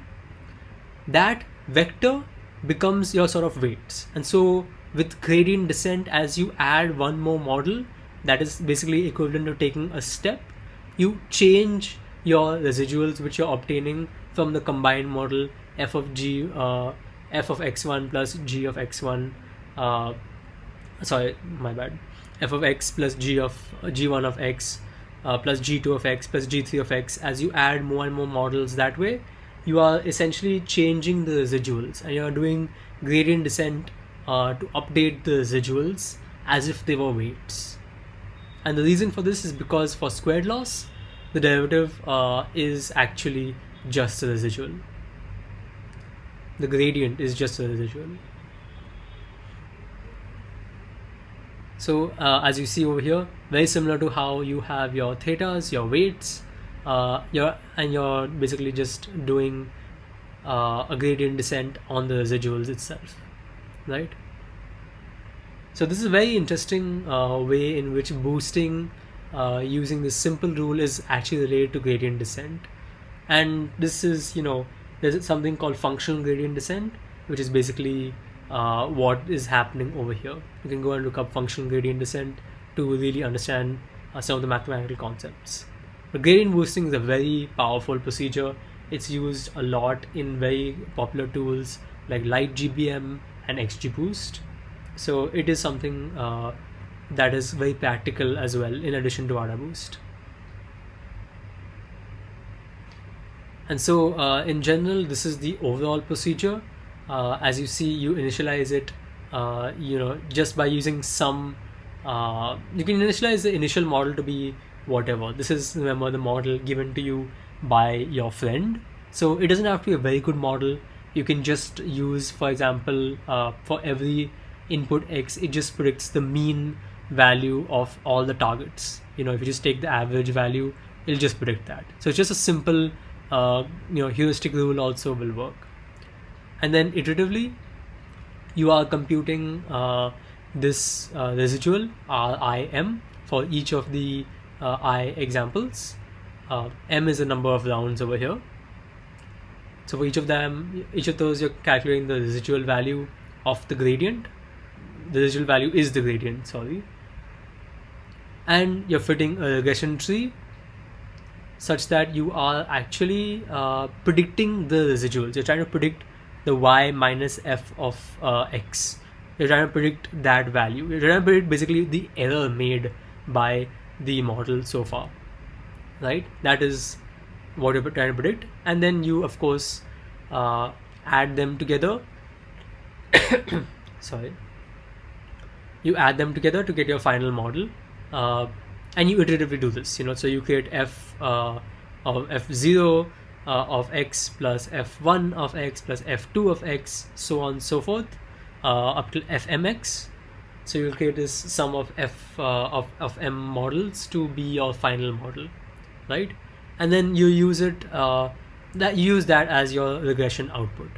And so the idea is basically that the first model is sort of wrong, the second model is trained on the errors of that, the third model is trained on the errors of the first two models combined, the fourth model is trained on the errors of the first three models combined, so on and so forth. So you are slowly narrowing and reducing the total error which is made by the total combined model. And this gives you a final model which is very low bias, and also it's a very good predictor. This works for regression. For classification, you have to do a few modifications to this algorithm to get it to work. So finally, just to sum up on gradient boosting, it's boosting plus gradient descent. It's boosting because you're iteratively trying to reduce the errors of the models previous, and you're creating new and new models as you're doing it. And the real key of boosting is that each model itself does not need to be a very powerful learner. It doesn't need to be something like a neural network. It can be a very simple decision tree, or even a decision tree with just one rule, which is called a decision stump. And over a number of rounds, you're iteratively using that simple learning algorithm to create a better and better classifier, or a better and better regression model, right? So in each round, you introduce a weak learner to compensate for the shortcomings of the existing weak learners. Now, the difference between AdaBoost and gradient boosting is that in AdaBoost, the shortcomings are identified by your high weighted data points. The vector where the probability scores were high, that is how you identified which data points to focus on. Over here, the data points are identified by the gradients, the residuals, essentially. And where there's a very high residual value, that means the model so far is not able to predict it very well, and therefore the model should learn that much better. So both high weighted data points and gradients, they tell us how to improve our final combined model in the boosting procedure. Okay, that should be it from my side. Thank you so much for listening to me, and I hope you enjoy the rest of the series.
Hello everyone. My name is Mayank Sharma and I'm an applied scientist at Amazon Prime Video International Expansion team. Welcome to the third lecture in the Supervised Learning module. So today I shall be discussing some of the evaluation metrics and supplementary topics in Supervised Learning. The order of the presentation will be as follows. We'll discuss some of the evaluation metrics which are typically used for classification and regression tasks. We'll talk about how multi-class classification is performed. We'll talk about some of the classifiers which are typically used, such as naive Bayes classifier, k-nearest neighbor classifier, support vector machine classifier. And then we'll finally talk about how do you perform model selection. So let's begin with evaluation metric. Now, evaluation metrics explain the performance of a model. Evaluating a model is core part of building an effective machine learning model pipeline. What happens is that generally you build a model, you get feedback from the metrics which you compute about the model. You make improvements to the model based on those metrics, and then you continue that process until you achieve a desired level of, let's say, accuracy. Now, the choice of the metric completely depends on the type of model and the problem at hand which you're working on. So we shall cover the following classification and regression metrics as shown on this slide. Now, let's look at a problem of predicting if a customer transaction is fraudulent or not. So on the figure, what you see is the order stream, right? The blue ones or the blue points are the good orders, and the red one are fraudulent orders. Now, what you would do naively, you would manually look at each of these points or each of these orders, assess the attributes or the features of these orders, and decide whether this order is fraudulent or not. However, this is not scalable process, right? With millions of transactions happening, let's say on Amazon, doing it manually is very difficult. So what do? You automate the process by building a machine learning model. What that machine learning model does, it scores these transactions based on some of the features of these transactions. And then it provides a risk score, right? Higher the risk score, the more chances it is for that transaction to be fraudulent. Lower the risk score, lower are the chances for that transaction to be non-fraudulent, or it's a good transaction. So using this machine learning model, you get a good separation of the data. However, please note that the separation can never be perfect, because it might so happen that some of the fraudulent transaction would look like a good transaction and vice versa. Okay. Now, as I said, the machine learning model will provide you a risk score. Higher it's bad, lower it's good. Now, typically these scores are probabilistic, as you have already studied in the previous lectures, right? So you get a probability that an order, it's a fraud or it's a good transaction, right? And then you rank them, right, based on the order of the score. So this is the kind of segregation you get. If your model is good, you get a good separation of good and bad score. Otherwise, you don't get a good separation, right? So right now we can say that, hey, our model is pretty decent because the red or the fraudulent are on one side, and blue or non-fraudulent are on the other side. And as I said, the model is never perfect, so there may be some mix and match here and there. Okay. So where would you draw a line, right, which would separate these two classes, right, or these two categories, fraudulent and non-fraudulent? Where would you draw a line, right? I would typically draw somewhere here, right? Okay. So typically what we do in a machine learning model, once you train it, we select some probability threshold. Let's say we select a threshold of 0.5 and say that all the transactions with score greater than 0.5 are fraudulent, and all the transactions with scores or probability less than 0.5 are non-fraudulent. As I said, separation may or may not be perfect. Okay. So what happens is, once you tag something as fraudulent, this goes to humans to verify whether this is actually a fraudulent transaction or not. Okay, While doing so, what might so happen is there might be these non-fraudulent transactions which would also go to human, and then it might take some time for human to verify. You might delay some order, but it's better than allowing these fraudulent transactions to pass by. Okay.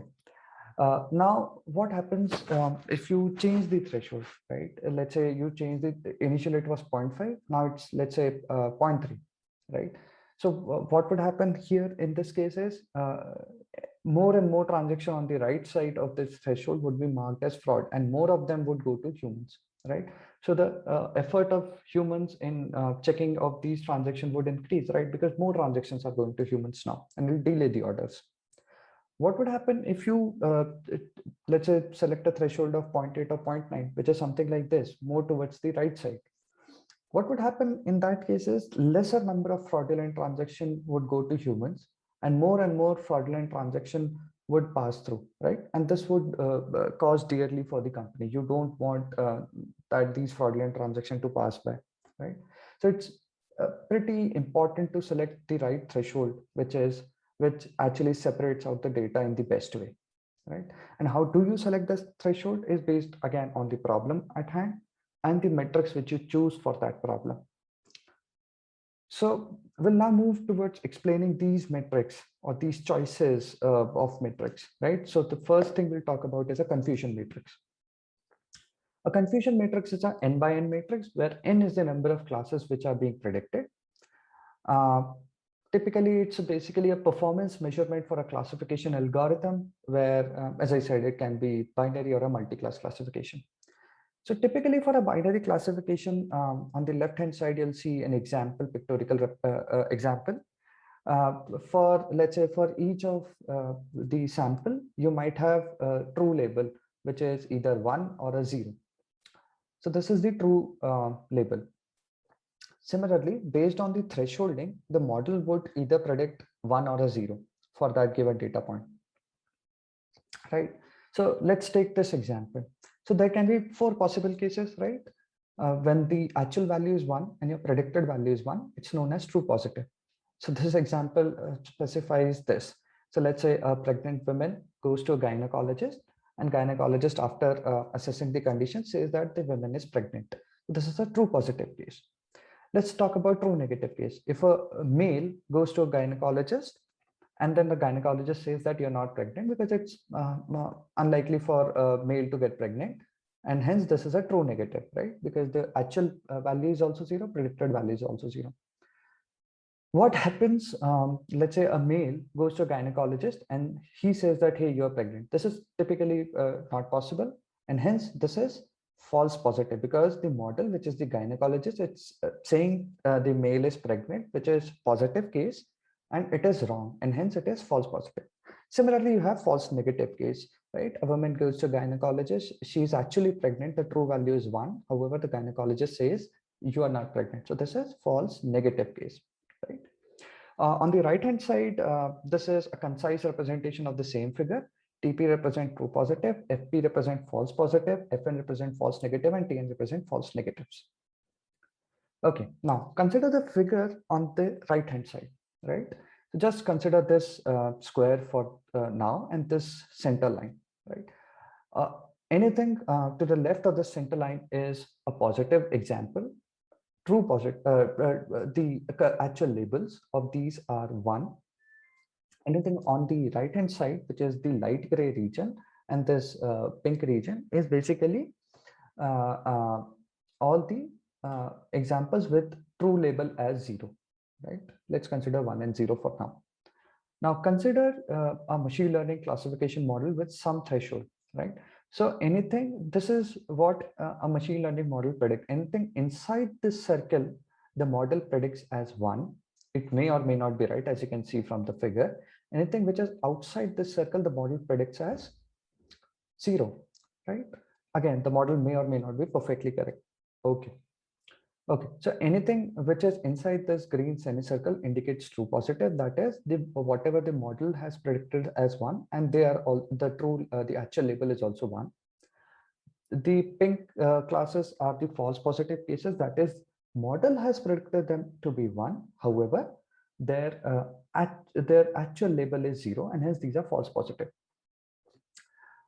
Anything in this region to the left of the semicircle and the dark gray region is false negative because their actual label was 1. However, the model has predicted it to be 0. Anything on the right and outside this peach or the pink color are the true negative because model has predicted them to be negative and their true label was also negative or 0. Okay, so we'll compute the following metrics such as precision, recall, false positive rate, true negative rate, and so on and so forth. So let's talk about what is precision, right? Precision is basically what it says is how correct you are on the ones you have predicted as positive, right? So take this example, pictorially example, this would be really helpful in understanding. So precision is basically this green semicircle to this complete circle, right? Which it says that how many actual positive it predicted to the total positives it predicted, right? So this is precision. Similarly, you can compute the recall. Again, look for this figure for recall here, which says that what fraction of positives did you correctly predict, right? So the model might not predict all the positives, all the actual positive as positive. It might only predict a fraction of them as positive, and that fraction is known as recall. It is also known as sensitivity or true positive rate, right? As the name suggests, true positive rate means the true positives from the model to the total positive, right? And hence the name true positivity rate. Similarly, you can also compute false positivity rate. As the name suggests, what the false positive rate is the fraction of negative samples which you correctly predicted, which you wrongly predicted, right? Okay, so these are the false positive which the model predicted, right? So this speech segment, and the total negatives were this, right? These were the actual negative. So it's basically the ratio that how many false positive you selected out of the total negative samples. So this is the false positive rate. Similarly, you can also compute true negativity rate. The true negativity rate is basically the fraction of actual negative samples which you correctly predicted, right? So from this figure, this is the sample set which the model said, hey, I am confident that these are negative to the total negative. So this is the true negativity rate, or it is known as specificity. Okay. There are also two different other matrices which you typically compute for a given classification model, right? Let's say your data set is balanced, right, with equal number of samples in each class. So what you do is you also compute the accuracy of the model, right? The accuracy is denoted as the ratio of total correct prediction to the total number of samples, right? So the total correct predictions were this green block and this part of the square where the model has predicted the true negatives. So it's basically the sum of true positive plus true negative divided by the total number of samples, right? However, for imbalanced data set wherein the number of samples of one class is pretty higher than the number of sample of the other class, the accuracy metric is misleading. Now let's take an example. Consider that your data set contains 95 negative samples and 5 positive samples, right? And your model predicts everything as negative, right? So if you compute the accuracy in this case, it would be 95% accuracy or 0.95. I've not multiplied by 100. Okay. You can also multiply it by 100 to get 95% accuracy. So is this the right metric you should look for? No, because you're not taking into account these 5 positive classes or these rare classes, right? And hence the accuracy is not the right metric. So what you do in this case is you compute the balanced accuracy measure. What it does is that it normalizes the true positive and the true negative prediction by the total number of positive and negative samples. So you are taking into account the amount of positive and the negative samples, right? So what you do is you take the true positive samples, you divide it by the total number of positive samples. You take the true negative samples, you divide it by the total number of negative samples, and you take the average of the two, right? So if for the above example of 95 negative and 5 positive values, For the first negative class, you get a balanced you get the true positivity rate of 1. For the other class, since you are not predicting anything, you get a true negativity rate of 0. You take the average and you get a value of 0.5. This is a better measure than accuracy, right? You're saying, hey, my model is 95% accurate, but you're not selecting anything about the other class. However, this takes into account the imbalance, and hence this is a better measure. Okay, now let's take an example to understand more, right? Let the true labels for a given 7 samples be this, right? 0, 1, 0, 1, so on and so forth. You have the predicted scores, which are probabilistic, right? For a given classifier, 0.5, 0.9, 0.7, 0.7, so on and so forth. Then what do you do? As I said, you select a threshold and you say above this threshold, the predicted label is 1. Below this threshold, the predicted label is 0. Let's select the threshold of 0.6. So for this sample, the label predicted label would be 0. For this, the predicted label would be 1, 1, 1, 0, 0, 0. Okay. Now let's compute accuracy, recall, and precision. So let's first compute accuracy, right? Now, what is accuracy? As I said, total number of correct predictions to the total number of samples, right? So in this case, the total number of correct predictions are basically 4, right? So here, here, here, and here. The model has predicted 0 and the actual label is 0. Model has predicted 1. This is also 1, and so on and so forth. So the accuracy is 4 divided by total number of samples, which is 4 by 7. Now let's compute recall, right? What does recall say? Recall says that what is it true positive to the total number of positive cases, right? The true positive cases are only these 2, right? And the total positive cases are these 4, right? Total actual positive cases. So the recall would be 2 by 4, which is 1 by 2. Let's compute precision, right? Precision is the ratio of true positive to true positive plus false positive, right? So true positive to the total number of positive which are predicted by the model, not the actual values.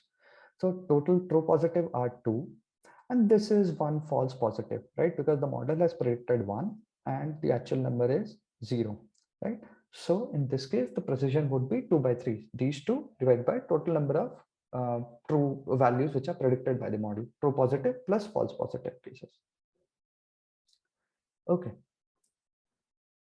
Now, when deploying a model in real life, as I said, you have to take into account various metrics, various thresholds, right? So a good practice is to plot a precision recall curve, right? And as I said, how do you decide the threshold? The threshold depends on the problem at hand. So let's take an example. So on the right hand side, you'll see a precision recall curve. On the y-axis, you have precision. On the x-axis, you have recall. And this plot is basically you select different thresholds, right?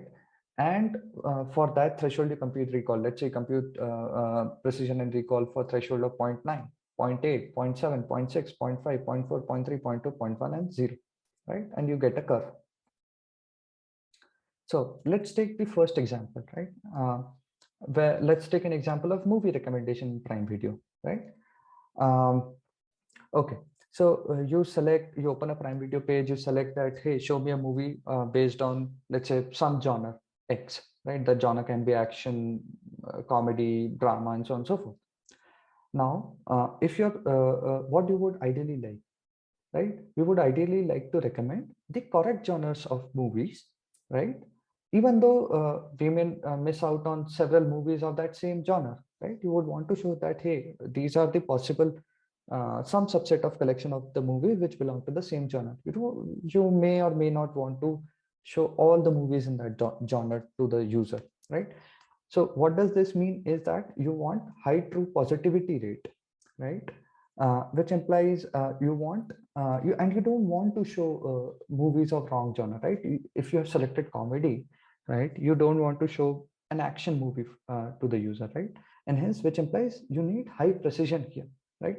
So you plot the precision recall curve at various threshold, and then you choose a threshold such that the precision is high, but you may be okay with low recall.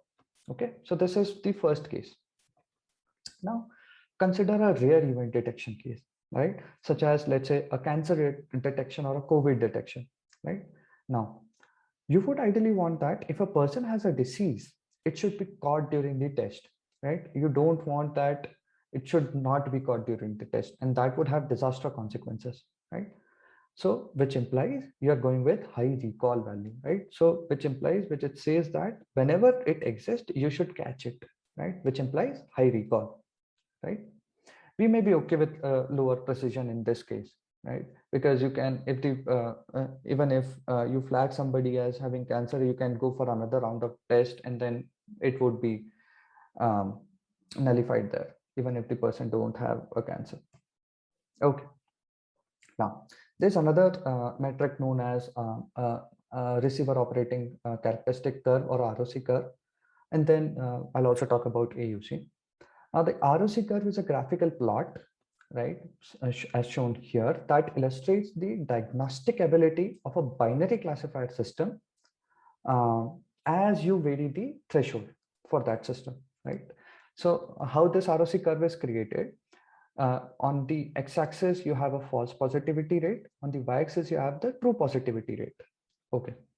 And then let's take an example of a model as shown in blue, right? You again, same thing you do in precision recall curve. You select a threshold, you compute precision recall. Here you'll compute true positivity rate and false positivity rate, right? Let's say at a threshold of 0.1, this is the value.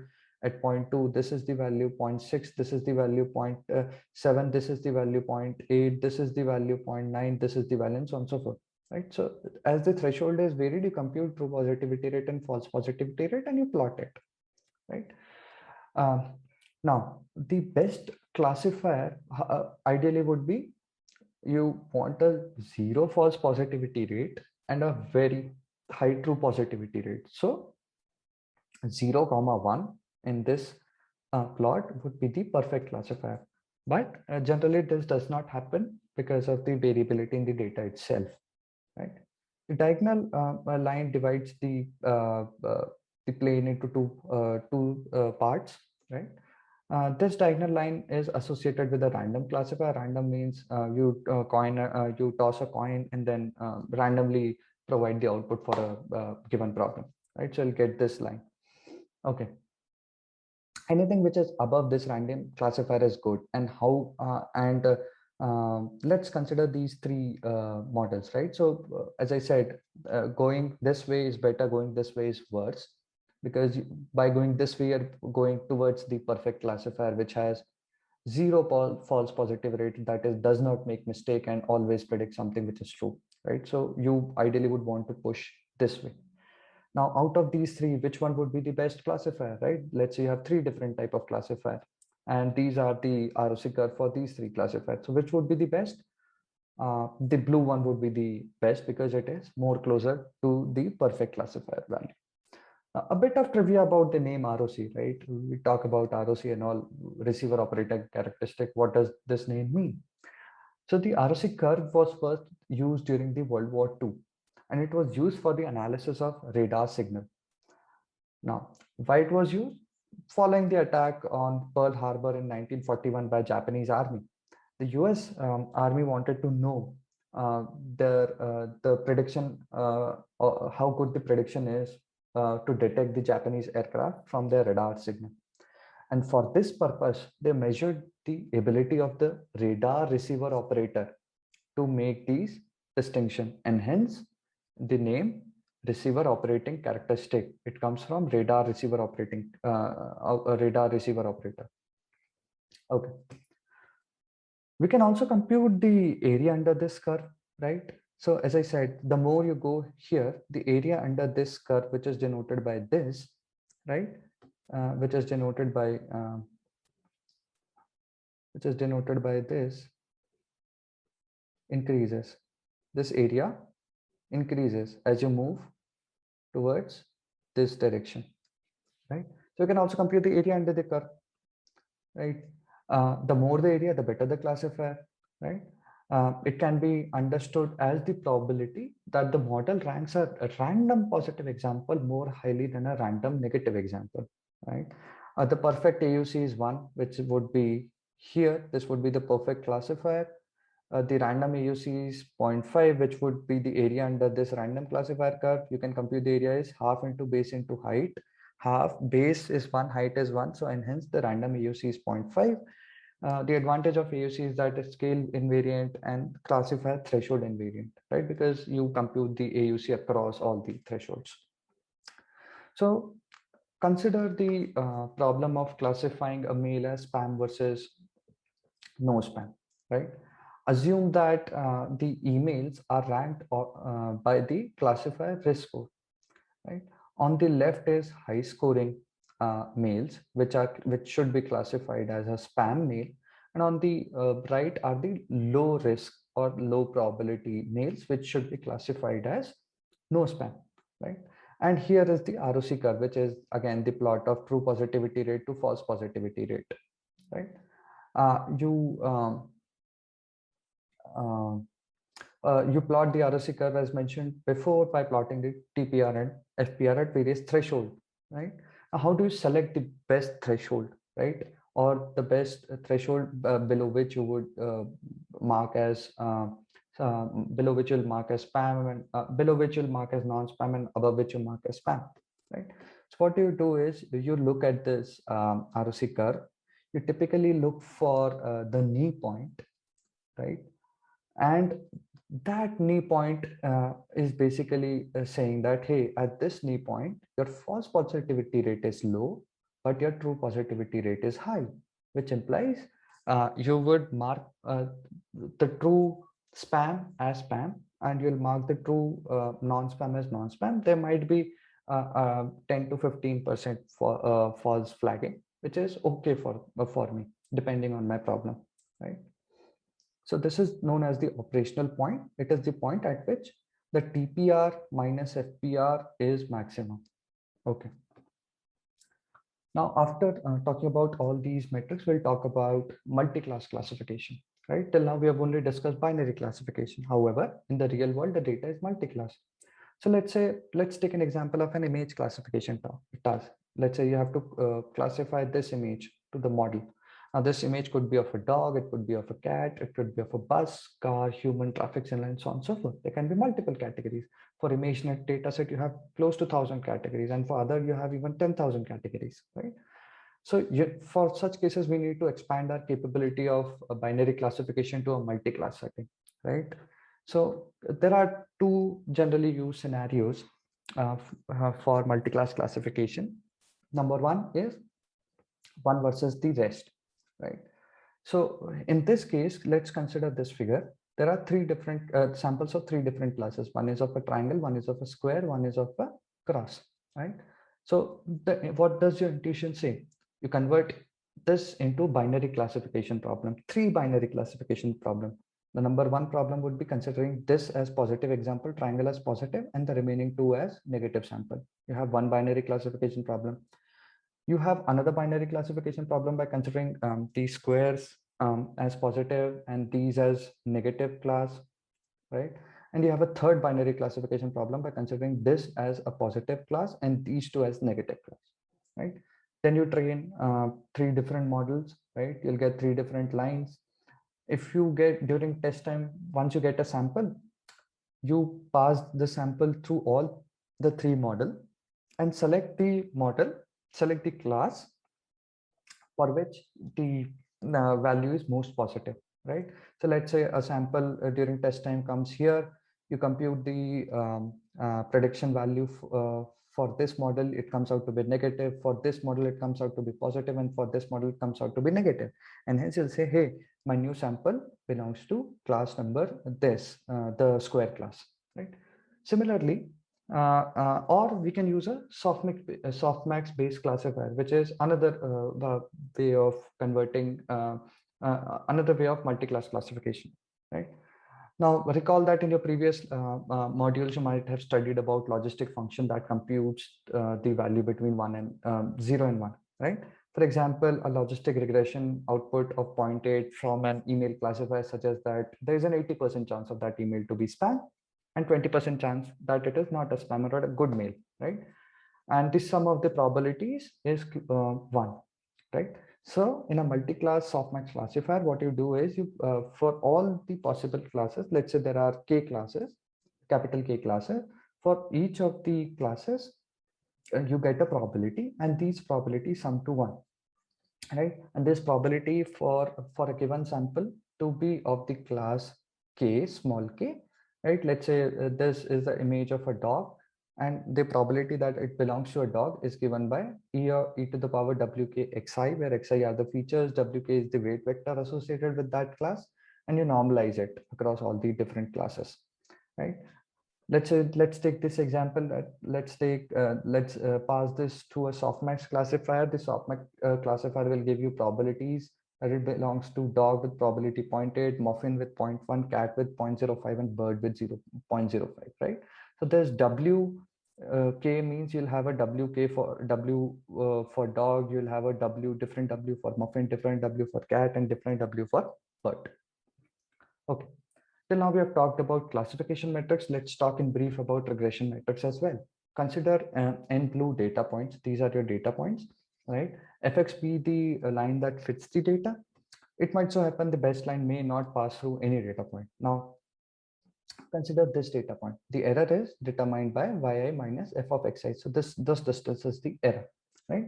Using this error, you can compute root mean square error, which is the square of this error divided by the total number of samples across summed across all the samples, and you take a square root of it. Similarly, you can compute mean absolute percentage error, and you can also compute R square.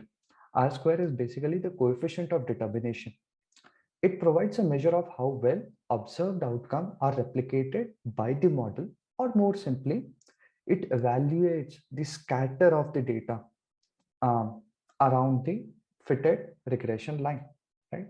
It is based on the proportion of total variation of outcomes, which is these error explained by the model, right? It's basically a statistical measure of how well the regression predicts the real data point, right? How well this line predicts these, right?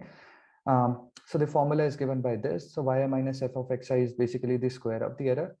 Y minus y bar is the variance of the label data, how this data is varying across the mean of these labels. And R square is basically 1 minus residual sum of square and the variance of the label data. Okay. Now we'll move to some supplementary topics such as naive Bayes, k-nearest classifier, and so on and so forth. Okay. Now, the naive Bayes classifier is basically a classification technique which is based on Bayes theorem, right? And with the assumption that there is an independence among the feature.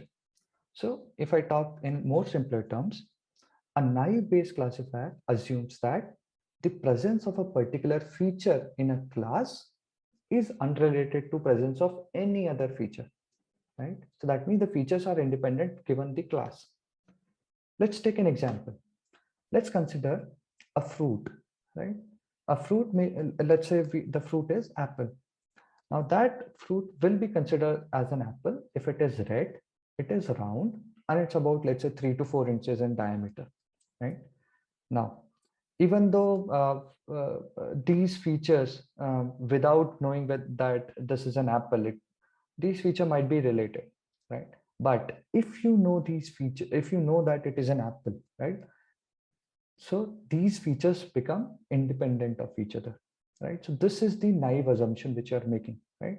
In real world, these features may be related, but the assumption which you're making is given you know the class or the category of the data, these features would be independent of each other.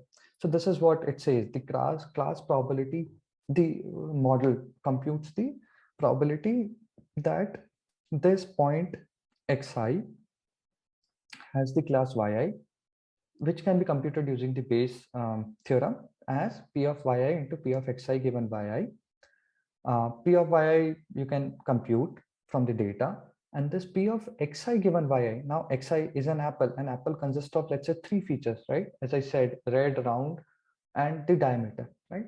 So the Bayes theorem says that the features in xi are independent of each other given yi, and hence you can write it as the product of probabilities, right?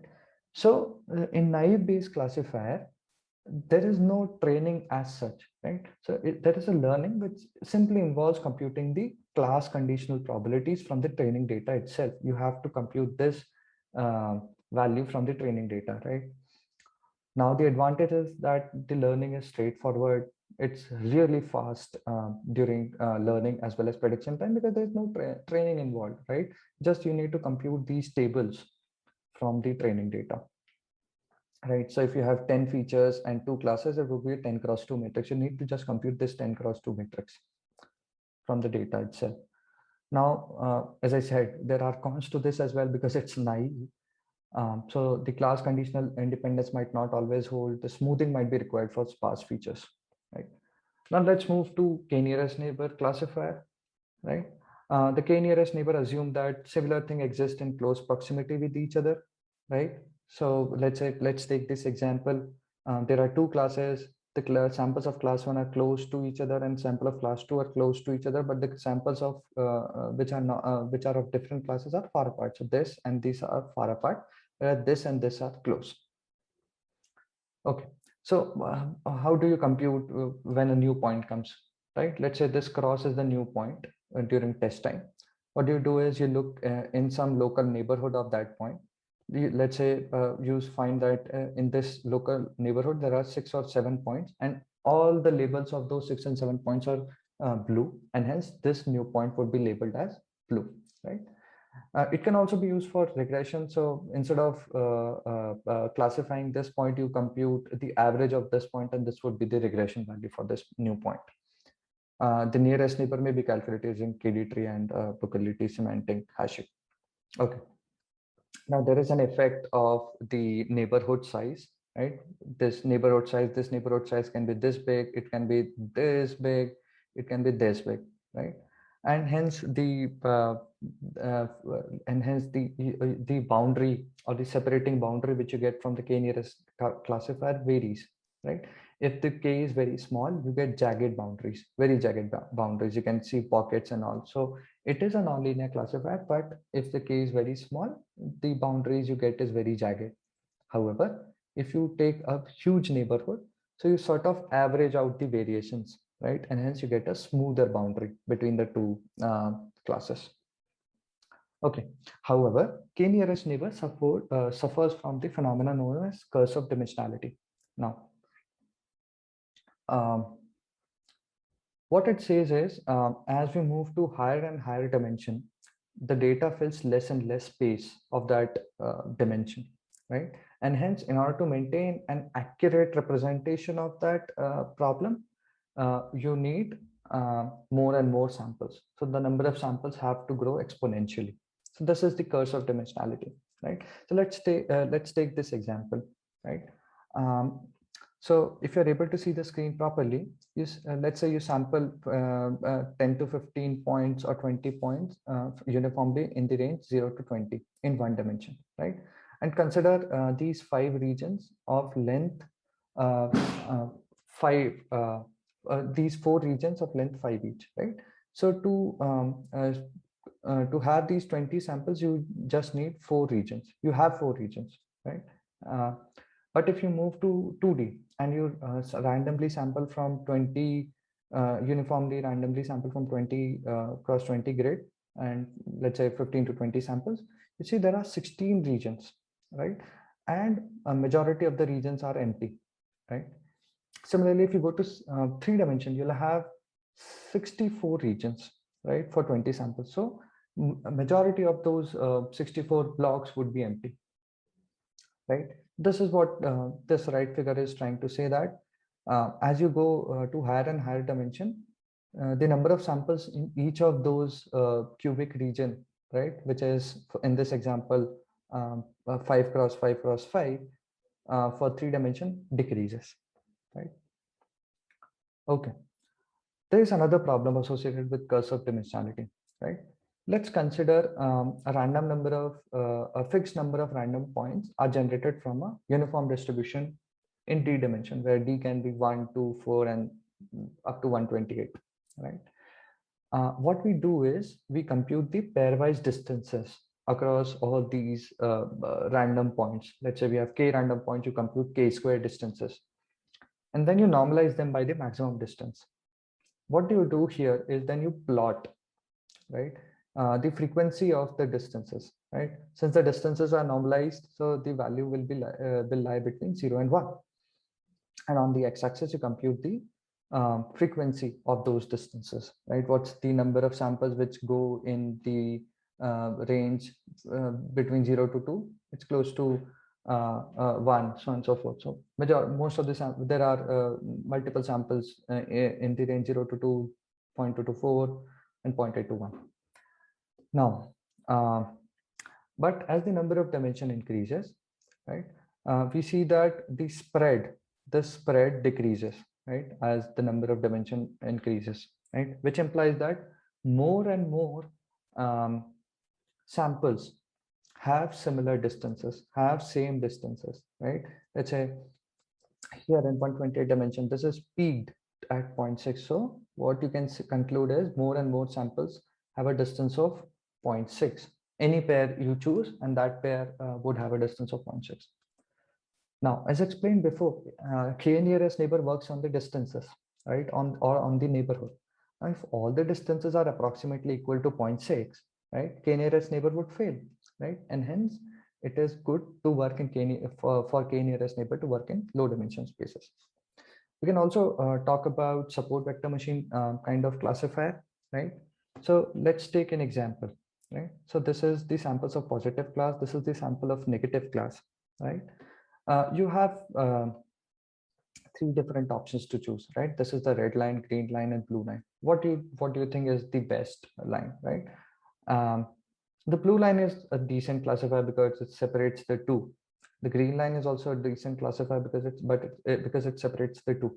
However, if you consider this gray test point, right, the blue line will make a wrong decision, right?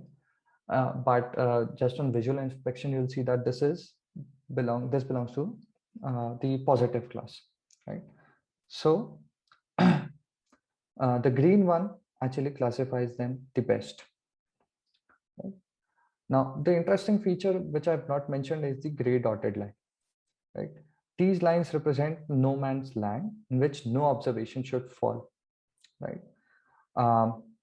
So this each strip of these gray line can be viewed as a margin of error, right? Because no sample should fall here. Now these two margins are computed as the parallel lines that maximizes the distance between the samples of the two class. So this is the distance between the samples of two class, and these lines are plotted such that the distance between the samples of two classes is maximized, right? These line passes through some of the samples of class 1 and some of the samples of class 2, and these samples through which the line passes are known as support vector, right? So now you haven't answered the question why green line is better, because the margin or the separation between the two classes is maximum for the green line, right? The core idea of the SVM is to maximize the margin under the constraint that the classifier does not make any mistake, right? Okay. So the SVM solved the following optimization problem when the data is linearly separable, right? You would want that all the samples of class 1 are on the right hand side of the this margin.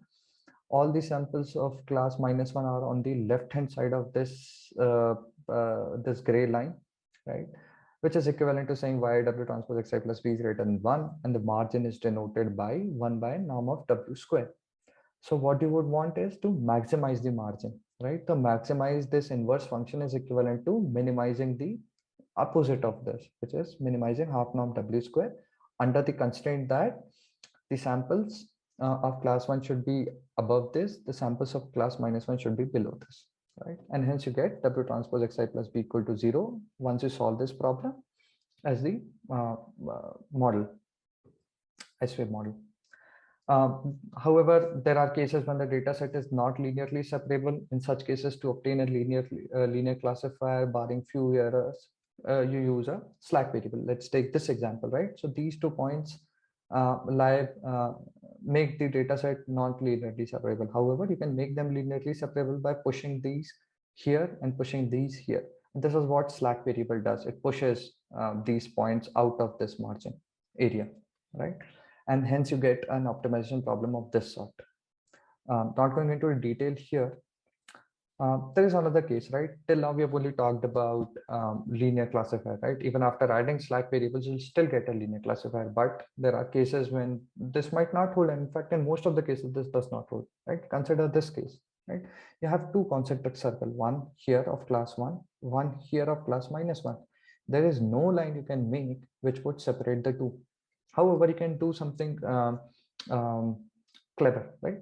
You can transform this data into polar coordinate, right, by x square plus y square. In this polar coordinate, this data set is separable, as you can see here. And then you can draw a line, right? You can use an SVM in this space, right? And if you turn it back to the original space, this line corresponds to this circle, right? So this is known as transformation using a function or a kernel, right? You transform xi into some z of xi, this z space in which the data set is linearly separable, and you perform an SVM. Typically, SVMs are solved in dual form of the optimization. What I showed you initially was the primal. You can convert into a dual format. The advantage of the dual format is it allows for creating a non-linear mapping Z without explicitly computing this Z, right? You can, because in this dual form, you have the dot product of this mapping, and this dot product can be some function which you choose, right, based on some properties of the function, right? This can be a radial basis functions shown here. It can be a polynomial function. It can be a tangent kernel, right?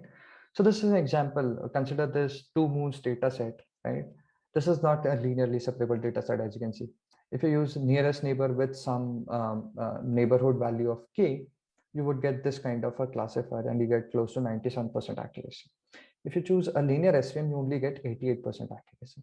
However, if you choose a RBF SVM, that means you're using this function, right? That means you're mapping it to some higher dimension using this function.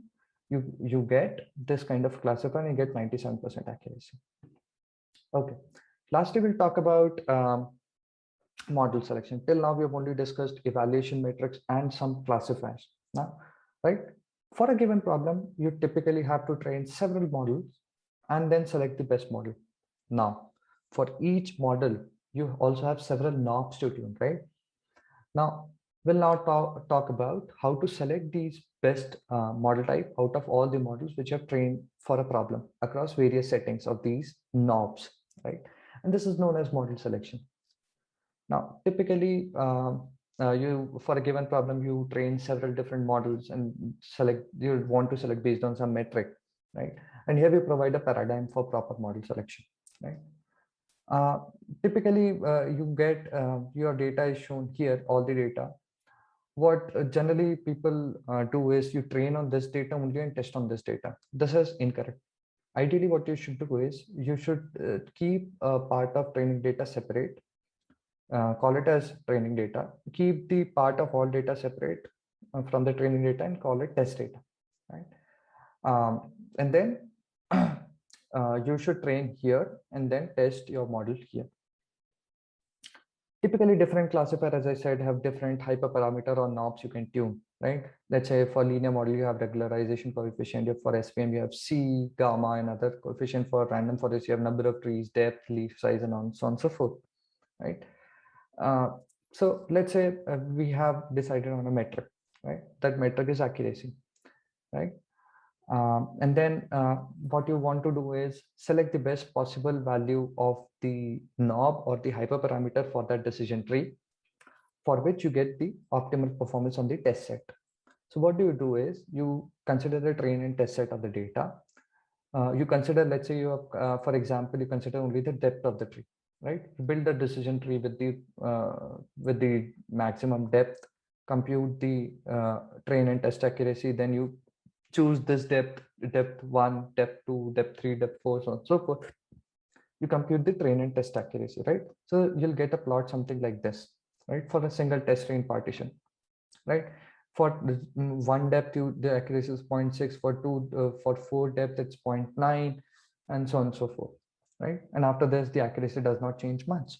So ideally, you would select this model as your best model because train and test curve follow the same similar curves, and the best accuracy on the test you get here at 4. However, when evaluating the hyperparameter, there's still a risk of overfitting on the test set, right? Because the parameters you have tubed are on the test set only, right? Now, this way, the knowledge about the test set can leak into the model, right? And model might not perform well on new unseen data apart from the test set. So you have taken one test set, perform everything there, right? You selected the best parameter. However, when you go to the real world real life data, the model would fail because it has only it has been tweaked the best for the test set only, right? To solve this problem, so what we do is we create yet another partition of the training data known as validation set, right? Initially, you had all the data, you perform two partition, now you perform three partition, right? Yellow, green, and blue. Okay. Now, a test set is still held out for the final evaluation, right? The issue with this kind of approach is since you are dividing into three parts, the number of training samples would reduce drastically, right? And hence, when you perform the hyperparameter tuning on this validation data and perform on test data, the performance might not be as good, right? So what you do in this case is you do a k-fold cross validation. What you do is you take this training data, divide into, let's say, 5 segments. You can divide into more or less depending on the problem statement. Typically, people divide it into 5 segments. You consider one of the fold as the validation fold and the remaining as training fold, right? You combine these four, train on this, tune the hyperparameter on this. In the next step, you train on 1, 3, 4, 5, validate on 2, and so on and so forth. And then you take the average out of these, right? And based on this average value, select the best hyperparameter. And then finally, once you are happy with the hyperparameter setting, you take that hyperparameter setting, train the model on this data for that given hyperparameter setting and test on this data. Okay. Now, there are multiple ways to do hyperparameter tuning. One is grid search, one is random search, right? Grid search, you take all the parameters, keep them in nested for loop, and then perform k-fold cross validation on each, determine the average error, and then select the best parameter based on the average error. There is also another type of parameter search which is known as random search, right? For you fix a number of iteration, you select these hyperparameter, each of the hyperparameter randomly from a certain range. You perform a k-fold cross validation and determine the average. In this case, there is no guarantee that you would find the best parameter because you're not going through all the parameter. You're only going through some number of iterations. However, this is typically faster and you can do a parallel search here. Lastly, I'd like to leave you with some of the modeling tips for training and testing of the model, right? Typically, as we see in machine learning and with the emerging deep learning technologies, more training examples, the better, right? Because the larger training set leads to better generalization on unseen examples. The more feature is typically better, right? Typically people invest time in feature engineering to construct the optimal set of feature for a given signal. As I said, people typically make mistake by evaluating the performance on the same data as which was used for training, which is wrong, right? And then you should perform k-fold cross validation if your model permits that. You should pay attention to training data quality. This is the most important part here. Typically, you would find data from which are open source from universities and all. They are typically of good quality. However, if you get data from non-open source, or you get data which is coming from transaction data and all, the data might not be very good, right? So you need to remove outliers, you need to remove target leakers, you need to remove garbage data and so on and so forth. So that is the most important. If your data quality is bad, the model trained would be bad, right? So this is the most important thing to take into account. And as I said, one metric might not be always appropriate. It depends on the business objective. You need to retrain the model periodically because there might be data drift, because let's say people would buy different kind of clothes in summer, versus winter, right? So a model which is trained for summer clothes won't work for the winter clothes. You need to retrain it depending on the time of the year, right? And we should also ensure the training data distribution is in sync with the test data distribution. If the distribution of the two are different, the model will obviously fail, right? So these are some of the modeling tips I'd like to leave you with. And that's it from my side. And I'll leave it open for the questions.